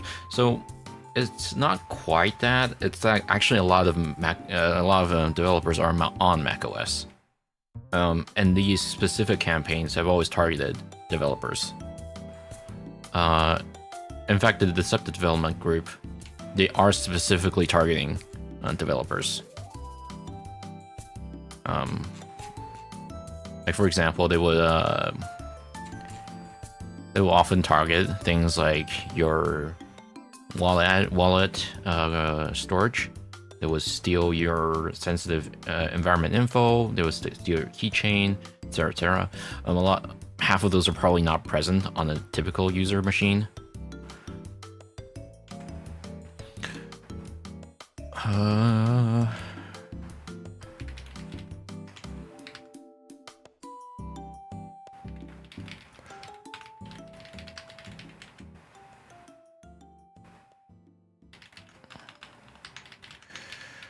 So, outside of this particular malware family, there was also another malware family that I know of that another vendor has mentioned.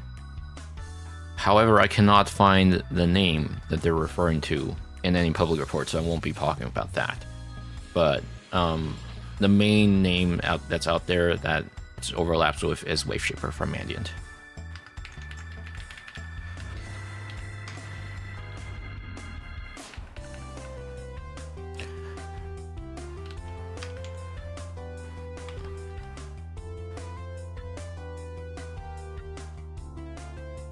But outside of that, there actually weren't a whole lot of your typical attribution framework might not necessarily work for this particular group. There are no C2 information to pivot off of, or there is, but like there's not much of information beyond just the domain and the IP. There's nothing. They didn't reuse any C2 infrastructures, unlike most Chinese ones. What else?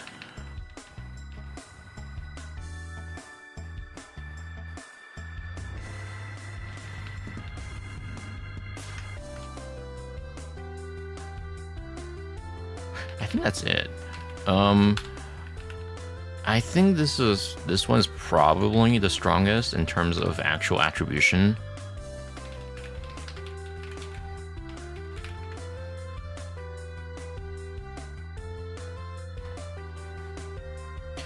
Could we extrapolate that since people tend to host Mac on LLM, we could see a rise in macOS targeting?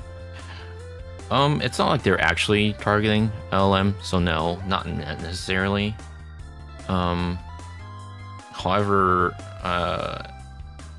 there's always been a history of a lot of developers being on macOS. I think that's a better reasoning, where it's like, hey, more and more people are getting targeted on macOS because a lot of developers are on macOS. Now that said, Windows targeting will always be there. Linux occasionally. It's just this specific group likes to target macOS because in other incidents that are related to the group, specifically the dangerous password campaign, they have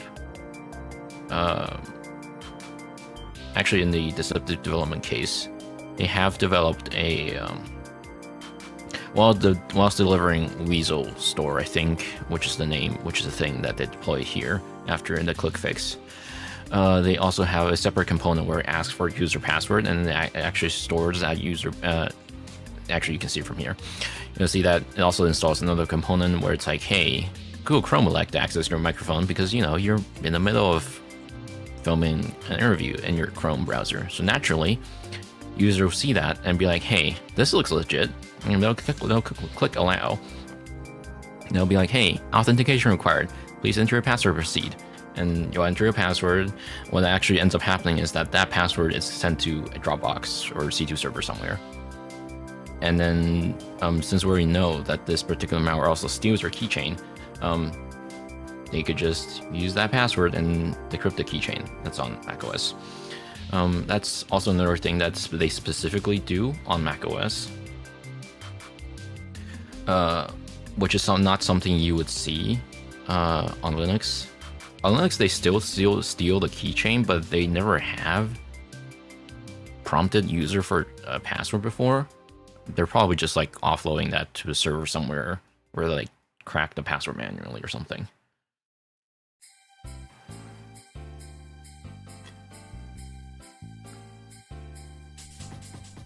Also, sometimes, you know, the folks over on Linux are probably a little bit smarter. Probably. That's it. All of them steal browser data to some degree as well. Not this specific case, though. But I just want to mention, specifically for deceptive development, they have had a history of stealing browser histories. They're like designed to work cross-platform as well. Steals Windows, macOS, Linux, and for the case of Linux, it's a little bit more annoying to do because, like, in order to access Chromium's safe storage, you have to unlock the keychain.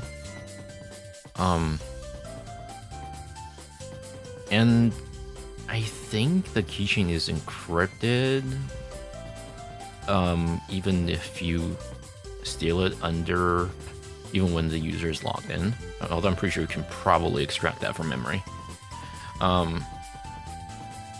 Regardless, yeah, macOS, Linux, Windows, they all target them. It's just Windows and macOS seems to be something they focus on the most. To be fair, macOS is the ecosystem for wealthy developers in crypto. Yeah, that's another thing. It's they target crypto individuals a lot, and developers. Where this is why you keep hearing news about, hey, we lost 100 million crypto because those dang pesky North Koreans. Although I feel like a lot of time it is in the case of this particular group, this is unfortunately ripe for misattribution. Because I think a lot of people, if they see crypto getting stolen, they'll immediately think it's North Korean, but which is not always the case. So that's also why I think tracking this group is a little bit more difficult, because a lot of times you can't always trust what others are saying unless their reasoning is sound.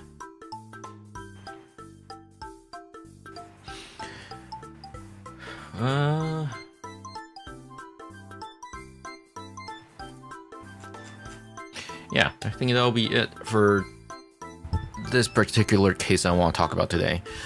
I was hoping for the stream to last more than 2 hours today, but unfortunately it did not.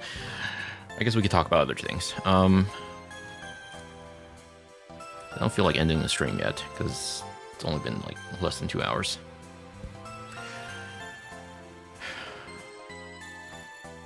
This group, I was stupidly busy on the day when this occurred, because like I was already in the middle of investigating other things, and all of a sudden, ooh,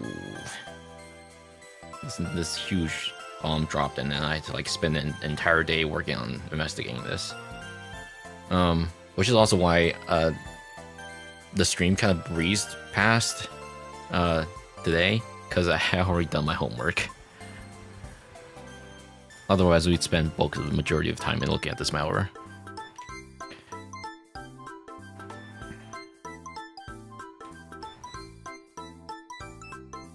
I think work has been a little bit busy for me in general lately. I obviously can't really talk about what specifically.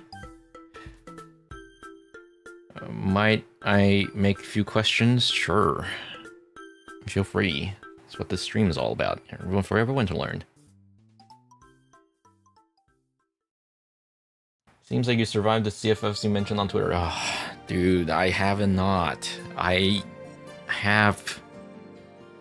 I made that tweet after I got off work last night, and since it's a Saturday, I'm not gonna bother dealing with it right now. I'm gonna deal with it next time I go into work, which is next Monday. That's future me problem. I don't want to deal with that. Oh man.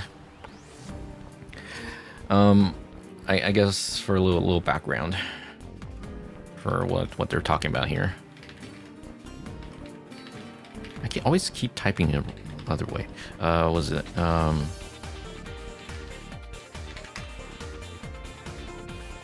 yeah.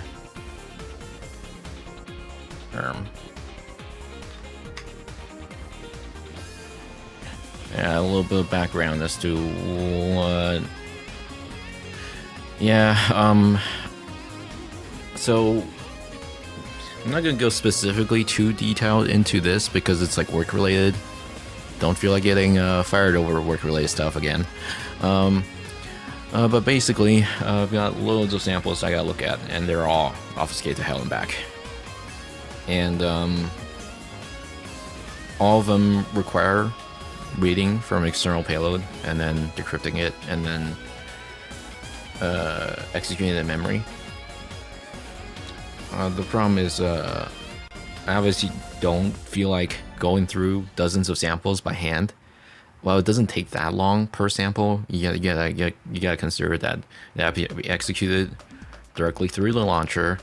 You gotta set a breakpoint at very annoyingly placed NT calls. You can't just run a sample and then expect NT allocate virtual memory to hit directly where it is actually being called by the malware, because a lot of other initializations might call and deallocate virtual memory. You can't just place a breakpoint and expect that the first breakpoint hit to be from the malware itself.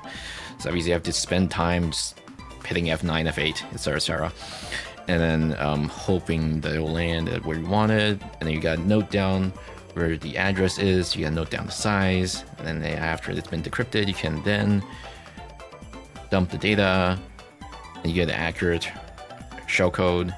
Okay, now I can copy that out of the VM, and then now I can move it elsewhere. That takes like, I want to say 2 to 3 minutes per sample. I really don't feel like doing that over dozens of samples. So I'm still trying to figure out a solution. I think I might have to try the Cheating route. Cheating is a library that does emulation similar to Speakeasy. Except I think it's far more developed now. I think Speakeasy has been abandoned. Speakeasy was developed by Mandiant, which is poised to be like a Win32 emulation layer, which also runs on top of Unicorn. I think Speakeasy basically re-implements each of the common Win32 API, whereas Cheating actually calls the actual Win32 DLLs themselves. So that might work out better. The problem is, how do I architect that script? That's a deal for me to figure out next week. All right, person on YouTube. Hey, how did you get into RE, and do you have tips for someone who's interested in learning? I can read basic assemblies and I'm looking to start doing crack me soon. So how do I get started into RE? I'll be honest, I didn't really get into RE until I started doing work, which is like 5 years ago. I did do some basic reverse engineering before that, but actually prior to entering the workforce, I was not very familiar with IDA. I knew how it worked. I knew how to navigate through it at a fundamental level. But then after that, I think it was like within a few months of interning, I was able to figure out, okay, how I should go about navigating things. How I should go about quickly figuring out what does what, how to optimize my flow. I think all of this really comes down to actually trying it out yourself.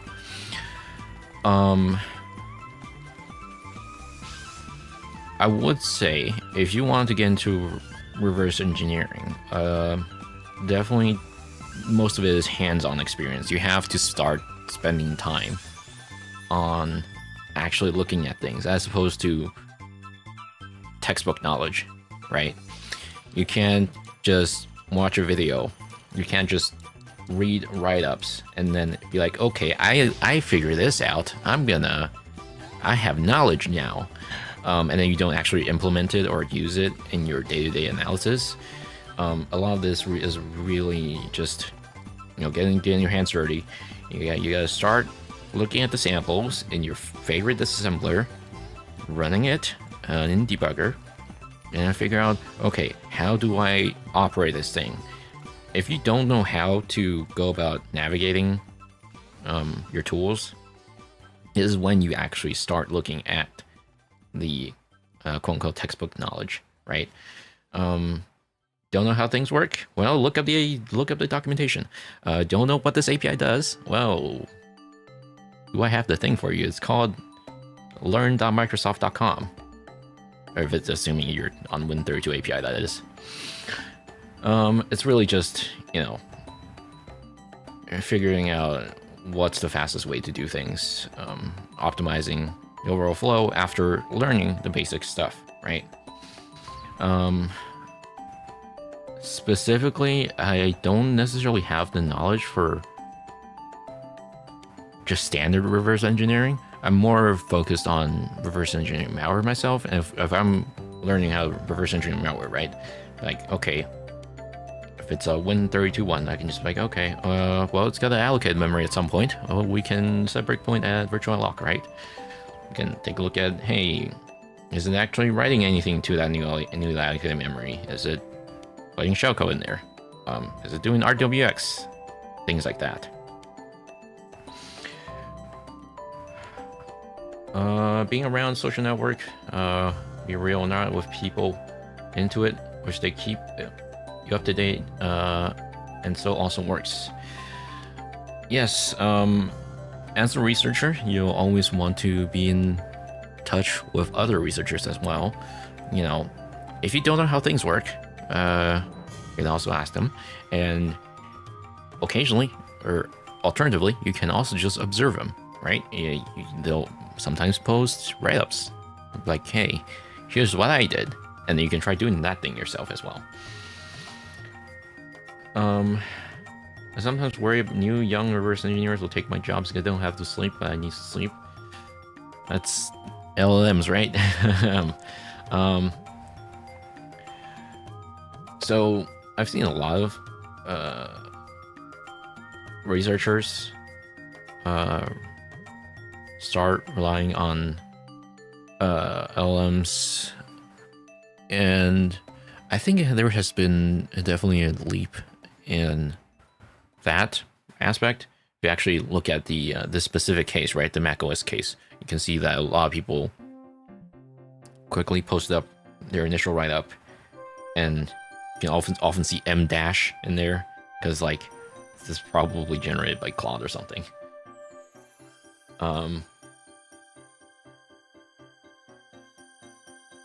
Now, I do want to interject with a comment here regarding LLM.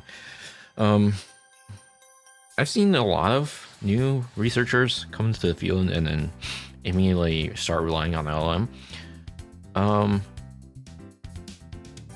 I wouldn't say LLM is not good. Actually, I had this conversation the other day on Twitter. I think I can find it.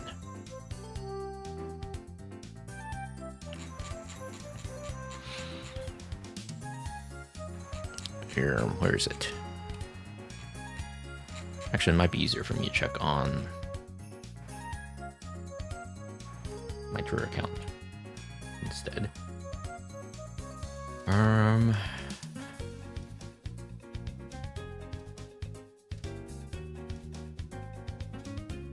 See if we can find it.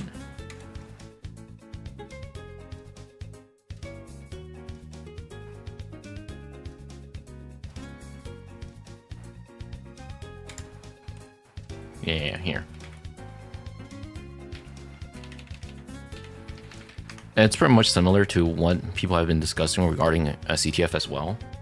It's where a lot of people are just starting to use Claude for everything.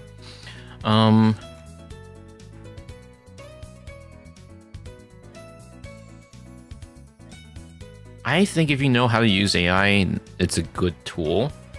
The problem is if you're new to the scene, do not immediately start. In fact, I would suggest staying away from LLM when you're just starting, because a lot of times it'll cloud your judgment, and you'll miss the ability for critical thinking and actually, you know, figuring out the basics, right? If you immediately go into the reverse engineering with the mindset of, okay, I'm gonna have AI do this, the problem is you won't be able to necessarily figure out, okay, if first of all, if LM is no longer available to you, are you screwed?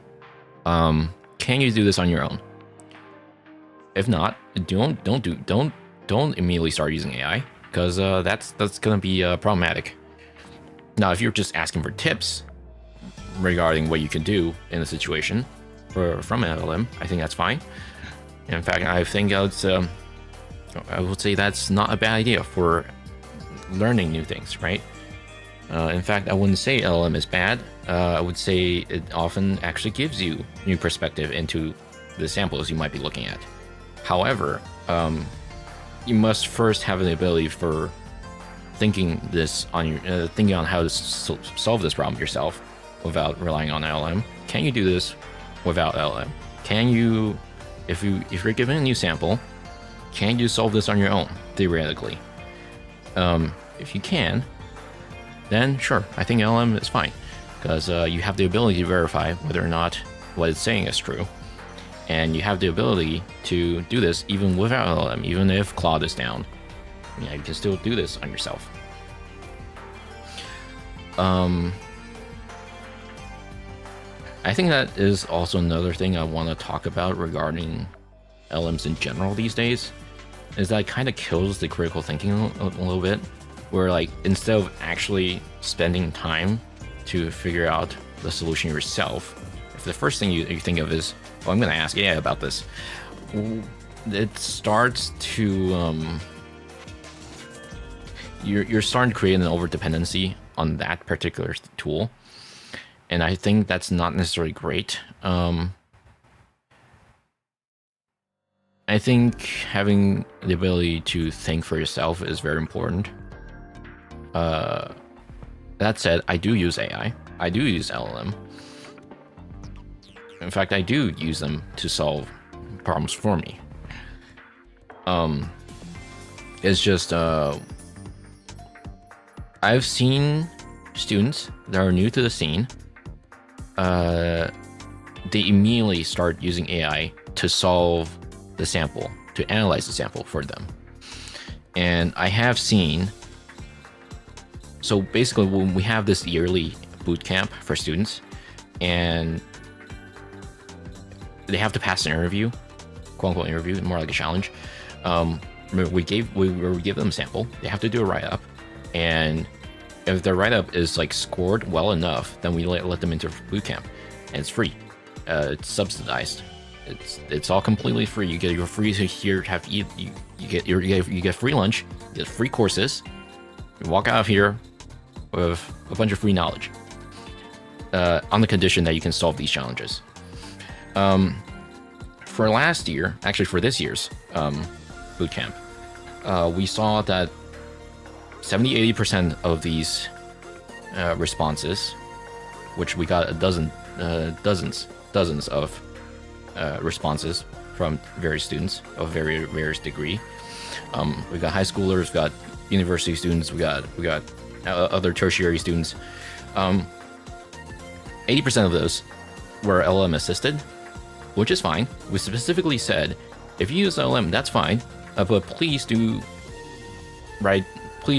say what AI you used, and please do disclose that you used AI for assistance. I think we found like 7 or 8% of them didn't disclose AI usage, and they were clearly written by AI. Around the same percentage of them also analyzed the sample fully autonomously using AI. They didn't explicitly say so, but from the report, we can clearly see that it is generated by an AI, with completely false results, where the students did not verify independently and claimed the autonomous results were their findings, and that turns out all of their findings were wrong. This is the first time this year where we actually gave a negative score to the students. I believe there were like 2 students that got like negative scores. That's the first ever. We never gave out negative scores before. We scored them on the basis of like 100 being the max.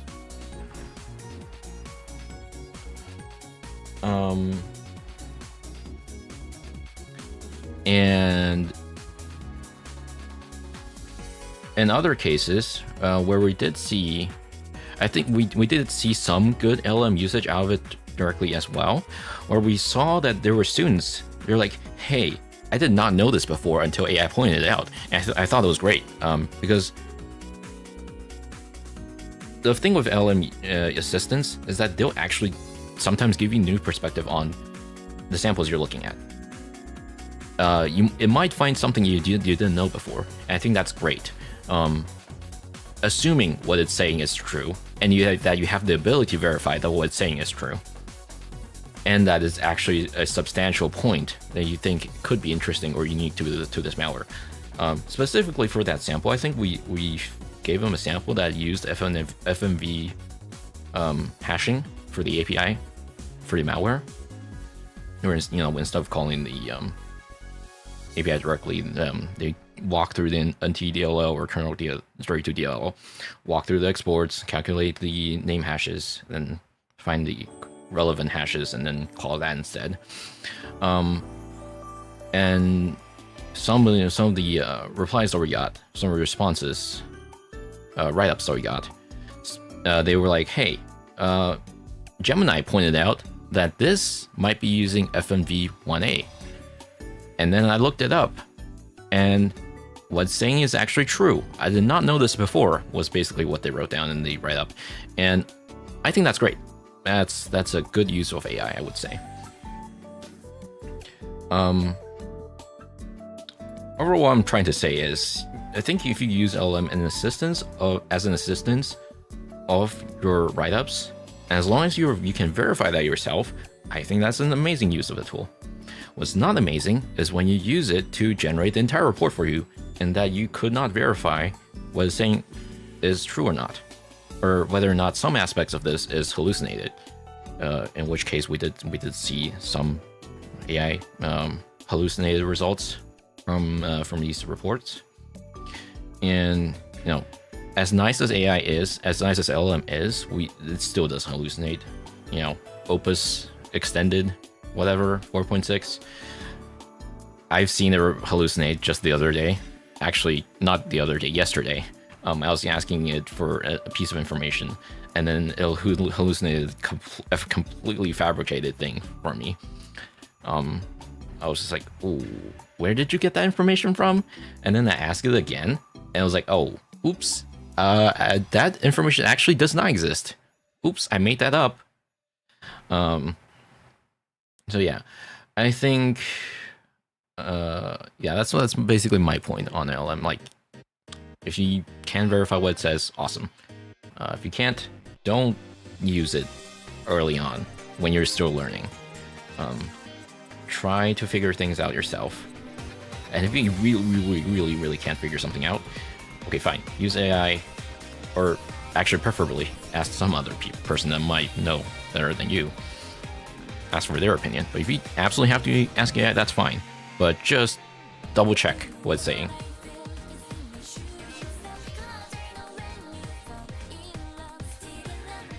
When new malware appears, people rush to publish it. It's pretty much LM doing most of the analysis. I can't compete because I'm just still thinking. So here's the thing, right? I think the value of malware analysis doesn't come from the immediate publishing of the fact of what the malware is doing. I know some sandbox actually do it automatically these days. I think Joe Sandbox does it, where like they give you like a rundown of what the malware does. But I think the value of manual analysis is that you often find more details that the LM either chose to ignore to mention or did not realize. I think there's still a lot of value in manual analysis. I don't think it'll be necessarily taking our jobs away anytime soon. That's like, the other day I saw a saying on Threads the other day where it's like, the mass production of printer didn't mean printing business went out of business, right? There are still value in people that can do analysis, I believe. And even then, even at work, right? I think AI has definitely sped a few things up for me, but you can't really replace an analyst in that way, because a lot of times you have to make the judgment call, right? It can speed things up for you, but a lot of times it doesn't 100% get it right, or if there are just some things that you can't really get it to do. I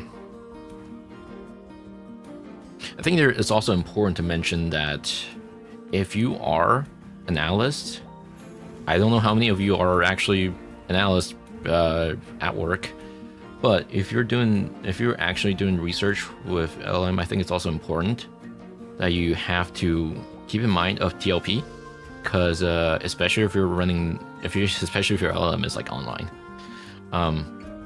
you are still, let's say if you use Claude, you are still transmitting that information to Anthropic, or whatever model provider you're using online. If it's cloud-based, well, probably reconsider before you send anything TLP green and amber or above.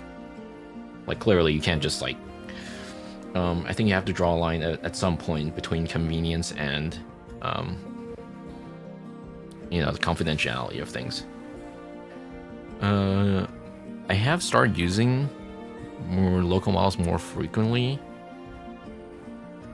In fact, I actually recently asked Claude to help me write a local model assessment script that calls Gemma for me and does like document analysis and whatnot. So instead of doing all that through cloud, I can just have some of that run through a local model instead. Anyways, beware of confidentiality if you're actually someone at work. I'm a young cybersecurity student, so oh boy, they're killing us with the pressure of if you don't finish your career right now, you won't get a job. I mean, of that being said, I think the overall job market is really bad right now. I don't know about US specifically, like what the cybersecurity market is like right now for you guys. But I've heard it's bad. So that doesn't help.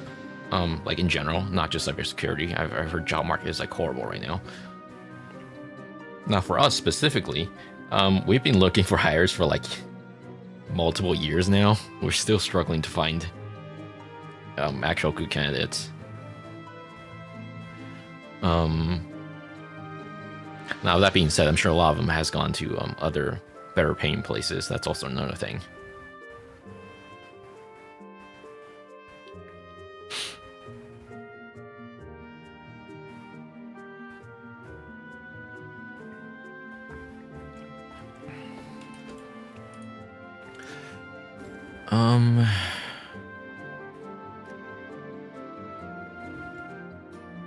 Yeah, I think this tweet sums up pretty well as to what I was saying earlier. I'm not gonna repeat myself though.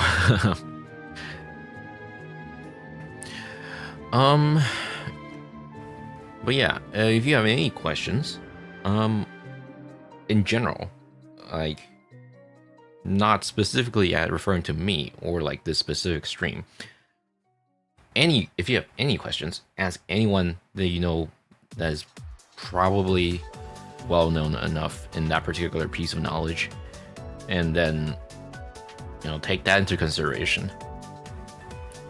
I think that's something that a lot of students actually struggle with, is they don't ask questions enough, or at least they think they've got it, but in reality they don't. Or they don't know how to ask the right question, or things like that. I think if you're still starting off, definitely start consulting others. If you run into something you don't already know, I think that'll be a great place to start for actually learning how things work. Now, like I've always said, if you are someone that wants to learn how malware works,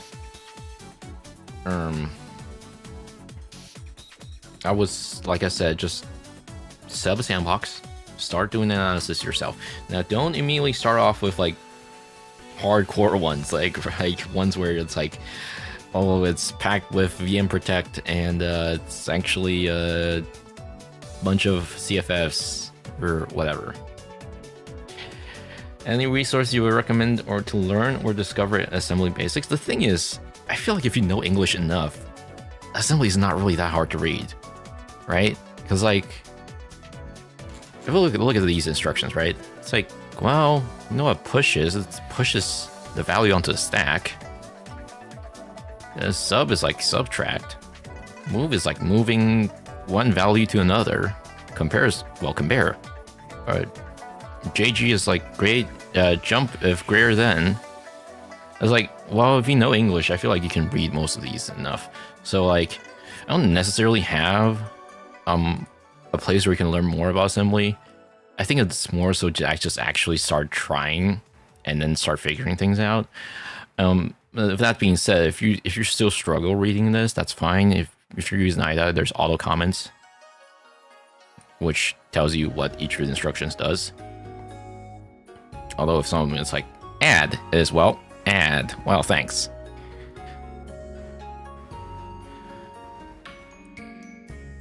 There are sometimes a few of them where it's like, okay, I don't really know what this does. Like, what the hell is X or PS, right? Well, this is when the auto comment would actually help. LEA, low effective address, etc., etc. Like, a lot of these, the more you look at it, if you're really unsure about what a specific instruction does, and if you don't want to use all the comments, you can just look it up. Like, pretty much most of these instructions you'll see once, or you'll see like so frequently that eventually you start remembering what they do.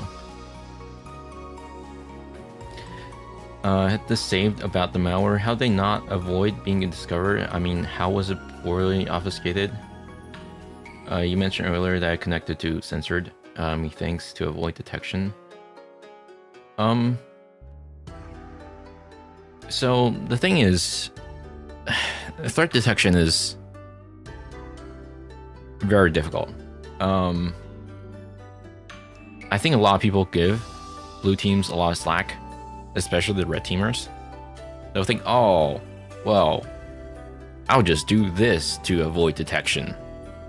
I'll just do that. I will obfuscate my malware so that it's like stupidly difficult to read. No Alice can get past this. The thing is, the more you obfuscate something, the more suspicious it is. So what ends up happening these days is that simple malware actually sometimes gives you zero detection on VirusTotal, or things that act very that seems normal, but in fact is doing malicious things. Because like a lot of times it's also very hard to tell what is malicious and what's not, right? Do you consider something that is sending analytics about your hardware back to a remote server, do you consider that malicious? Different answer depending on the context, right? I think detection is like very difficult, and they're getting more and more so with the popularity of living off trusted sites, where it's like it's connecting to Google Sheets, it's connecting to Google Drive, it's connecting to Microsoft Outlook, it's connecting to Microsoft OneDrives. It's like, well, can you say this is malicious until you actually manually examine this particular sample?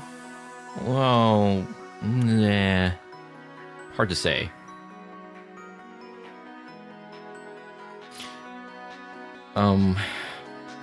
Like, do you consider, let's say for example, Rust Desk. Do you consider what's in Rust Desk to be malicious? Well, it has the ability to do file transfer, it has the ability to do screenshot, it has the ability to do video.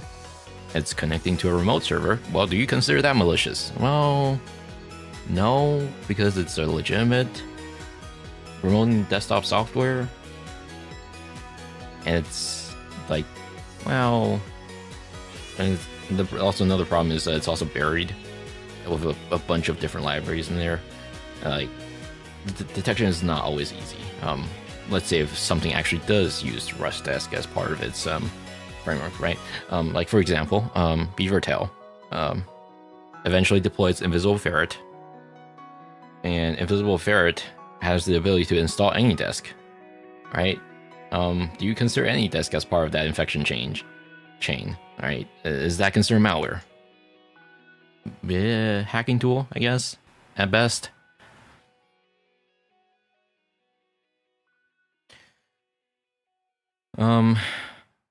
But yeah, I would say threat detection is getting more and more annoying to do these days, and as well as attribution, because it does make things a little bit annoying, more and more annoying to track.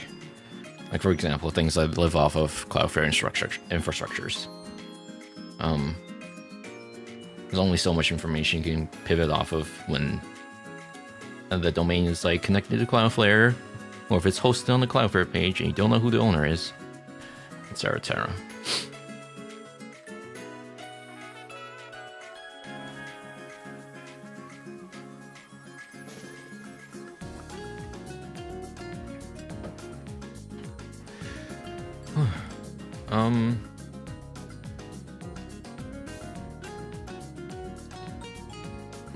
True. Hello, TNT.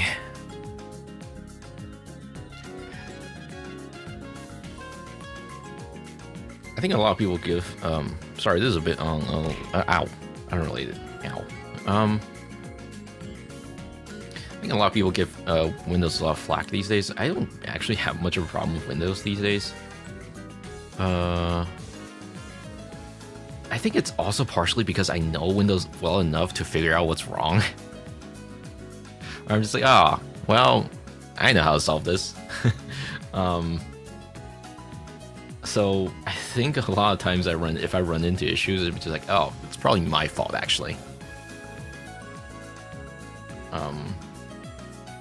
That said, I do use Linux. I just don't use it as a daily driver.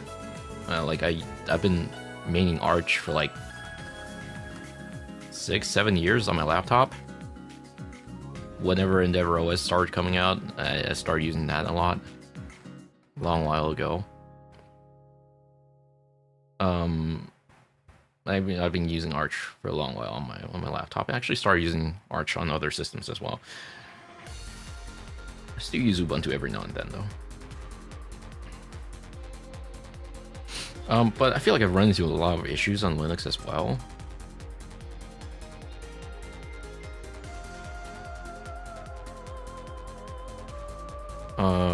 I think sometimes you'll hear people that says, well, if you run into an issue on Linux, at least you know how to solve it, or at least you're given a solution. Whether or not that solution is complicated is another matter. And sometimes I'll just run into things where it's like about as bad as Windows sometimes, where it's like it sometimes dies for no reason. I have this issue with SMBD the other day. On my file server, it runs SMBD for managing SMB Samba share. And I've had an issue where there was Samba share just somehow randomly died. And restarting the service didn't fix it. Oh, thank you for the sub, Black Rose. For some reason, it doesn't show up as a notification, but hello. Ow. Oh, there it is. It is Linux because most of the problems I know it's my fault, but when on Windows it can be a feature. Oh, Black Rose. I think it's the other way around for me as well. On Windows, I know most of the time it's probably my fault, except Windows Update. Windows Update is something I can't really solve, or is caused by me. But on Linux, back to what I was saying about SMB share, right? For some reason, SMB share just randomly died. Restarting it doesn't fix it. So I was like, okay, what's wrong? Why is the share suddenly not working? So it turns out, from what I've heard of other people, SMBD apparently sometimes just dies because it's like it's not releasing things properly, and sometimes it'll just die even if you restart the service. The stale handle is still there, or whatever, and then it just screws up. Like if you check journal, there's no error logs. There's nothing wrong in the logs. So the only solution to fix it is to restart the entire system. That's like the same thing. A lot of things that's happened. That a lot of people complain on Windows, right? It's like, well, things just randomly died. I have to restart the system for it to be fixed.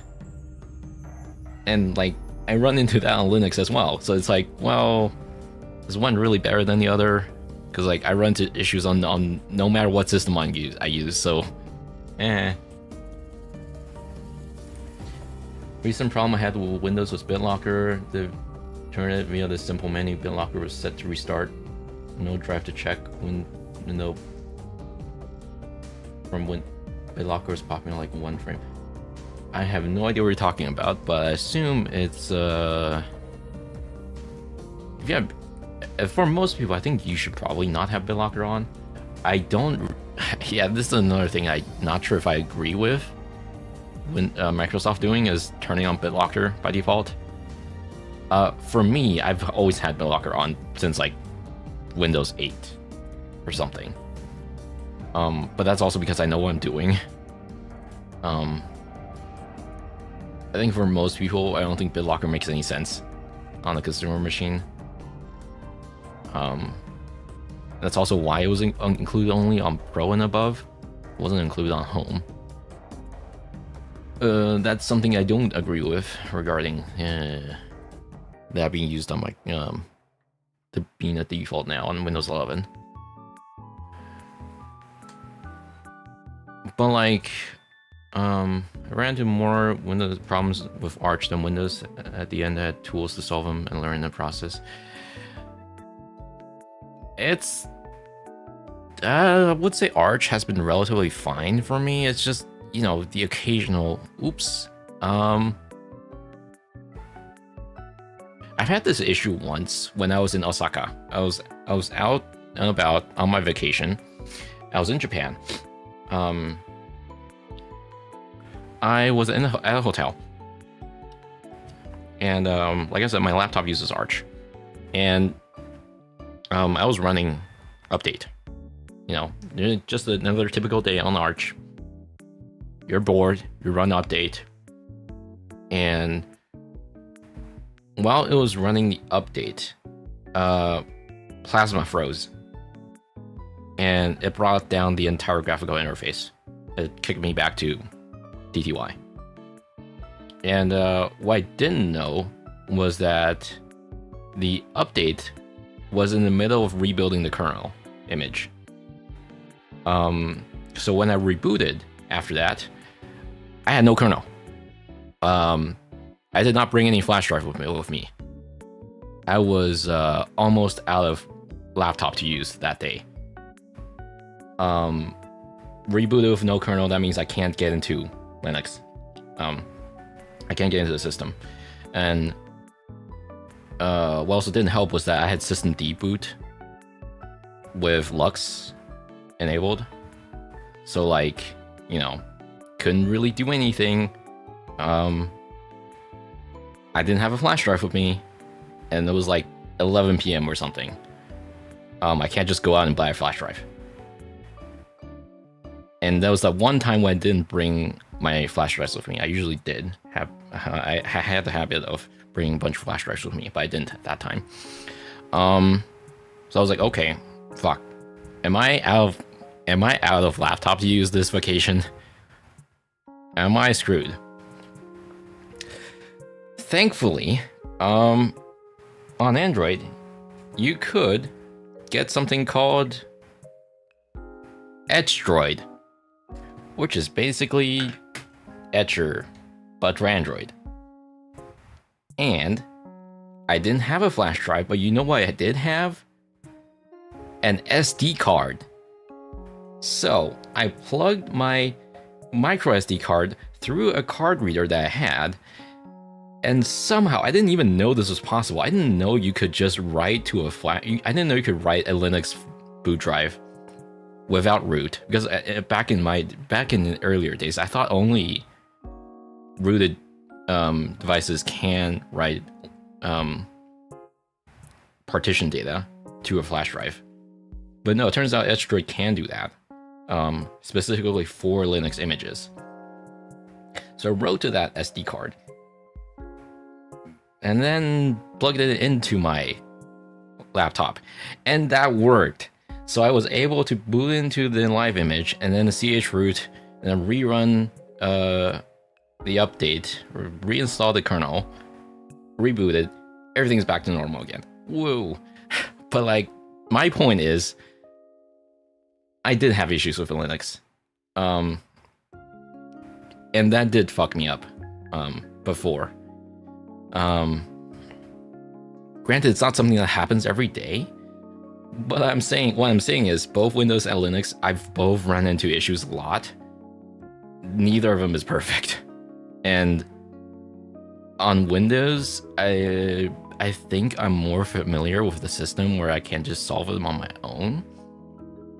Versus on Linux, where I'm just like, okay, well, sure, I can probably solve this. I'll probably need an LM to help me with it, though. Thankfully, in that case, it was just looking up things. Like on Windows, right?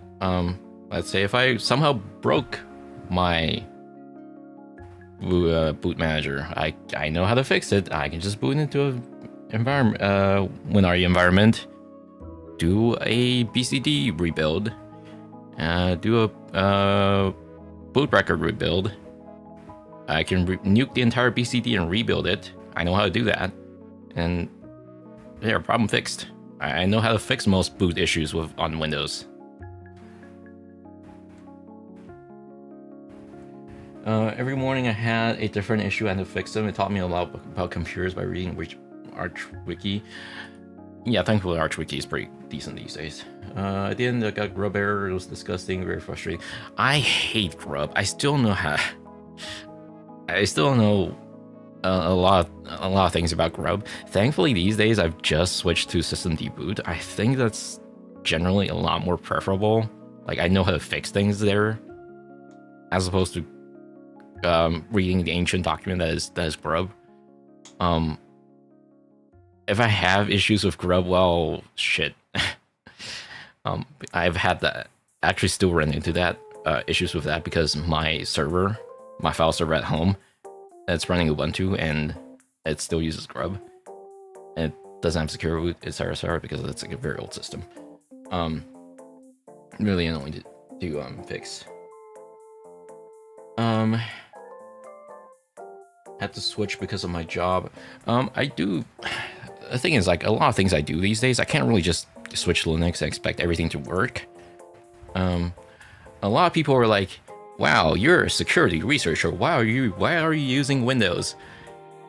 Well, the thing is, I can't really switch even if I wanted to, right? A lot of things I need is Windows specific.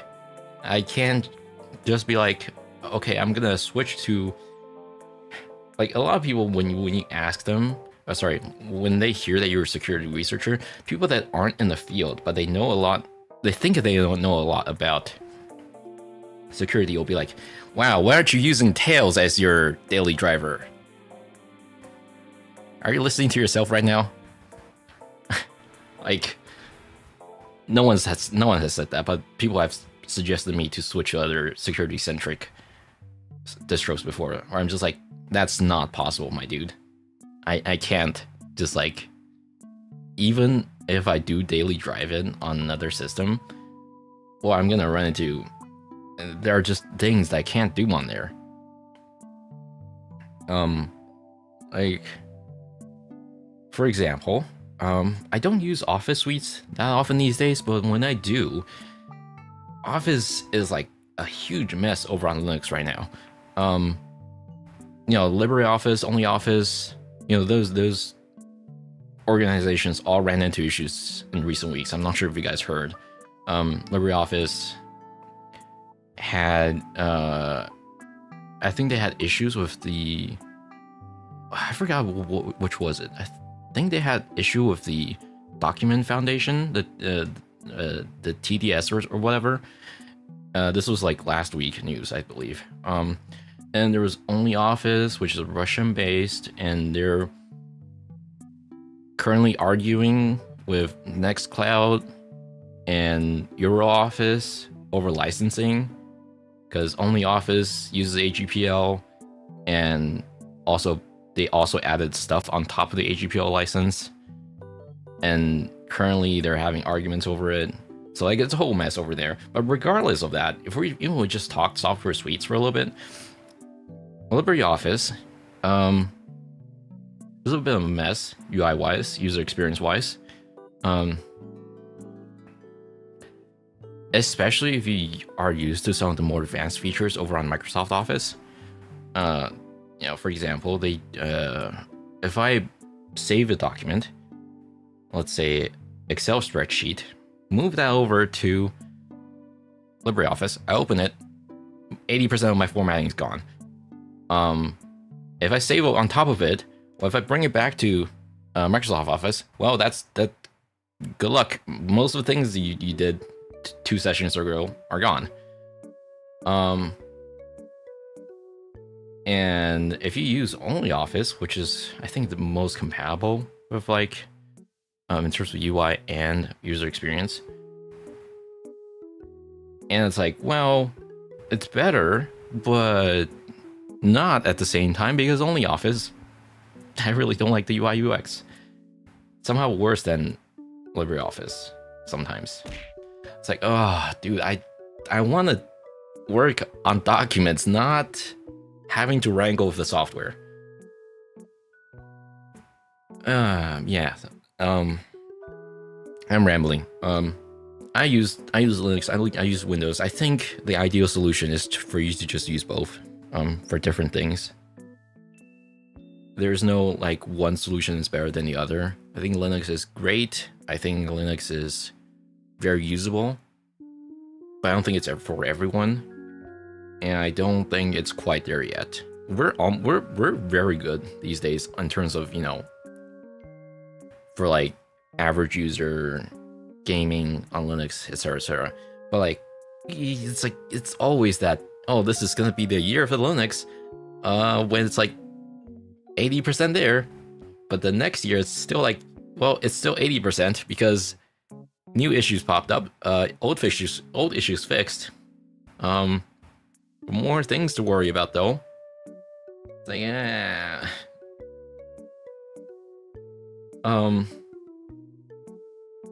So that is why I've always preferred Windows for the most part, because like I know my ways around. I know how to fix things if things do break.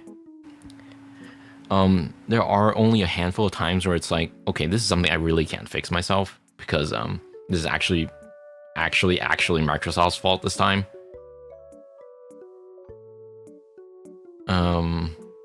Like the other day I had issues with Explorer.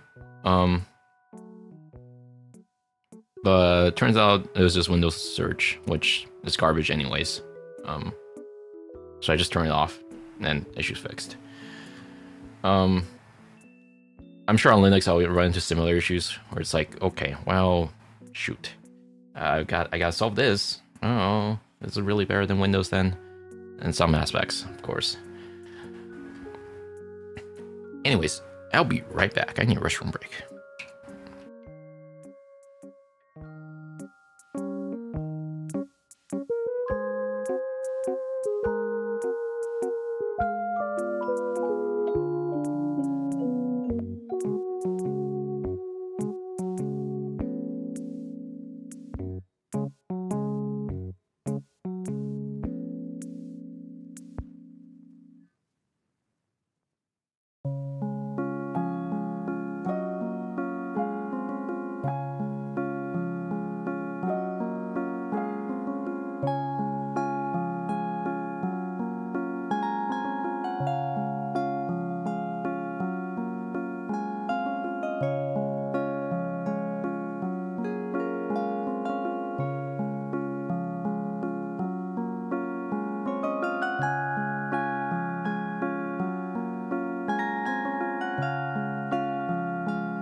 I love how the music you were just listening to was called Afternoon Nap. Heading out. I think for stream, have a good day. Thank you for stopping by as well. I think it's about time we call it as well.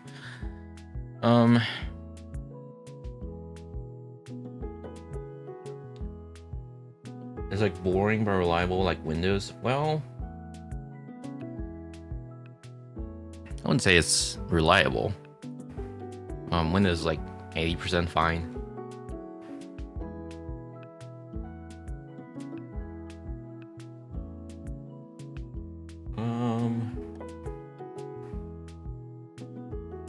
Let me see. Let's check who's streaming right now.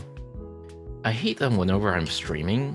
And whenever I'm like done with the stream and I check the raid menu, it's like I have no one to raid. I think I always stream at such a weird hour where it's like most people aren't awake. Or at least friends, streamers I'm friend with.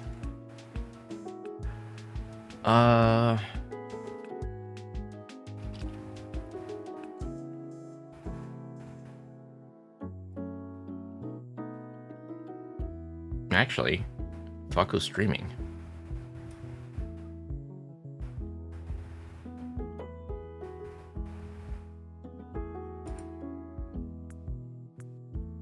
Geez, streaming Resident Evil. Actually, that's a good stream to raid into. Okay. I think that's it. I'll see you guys tomorrow for Resident Evil. Yeah, around the same time. Alright, bye-bye. Actually, start raid.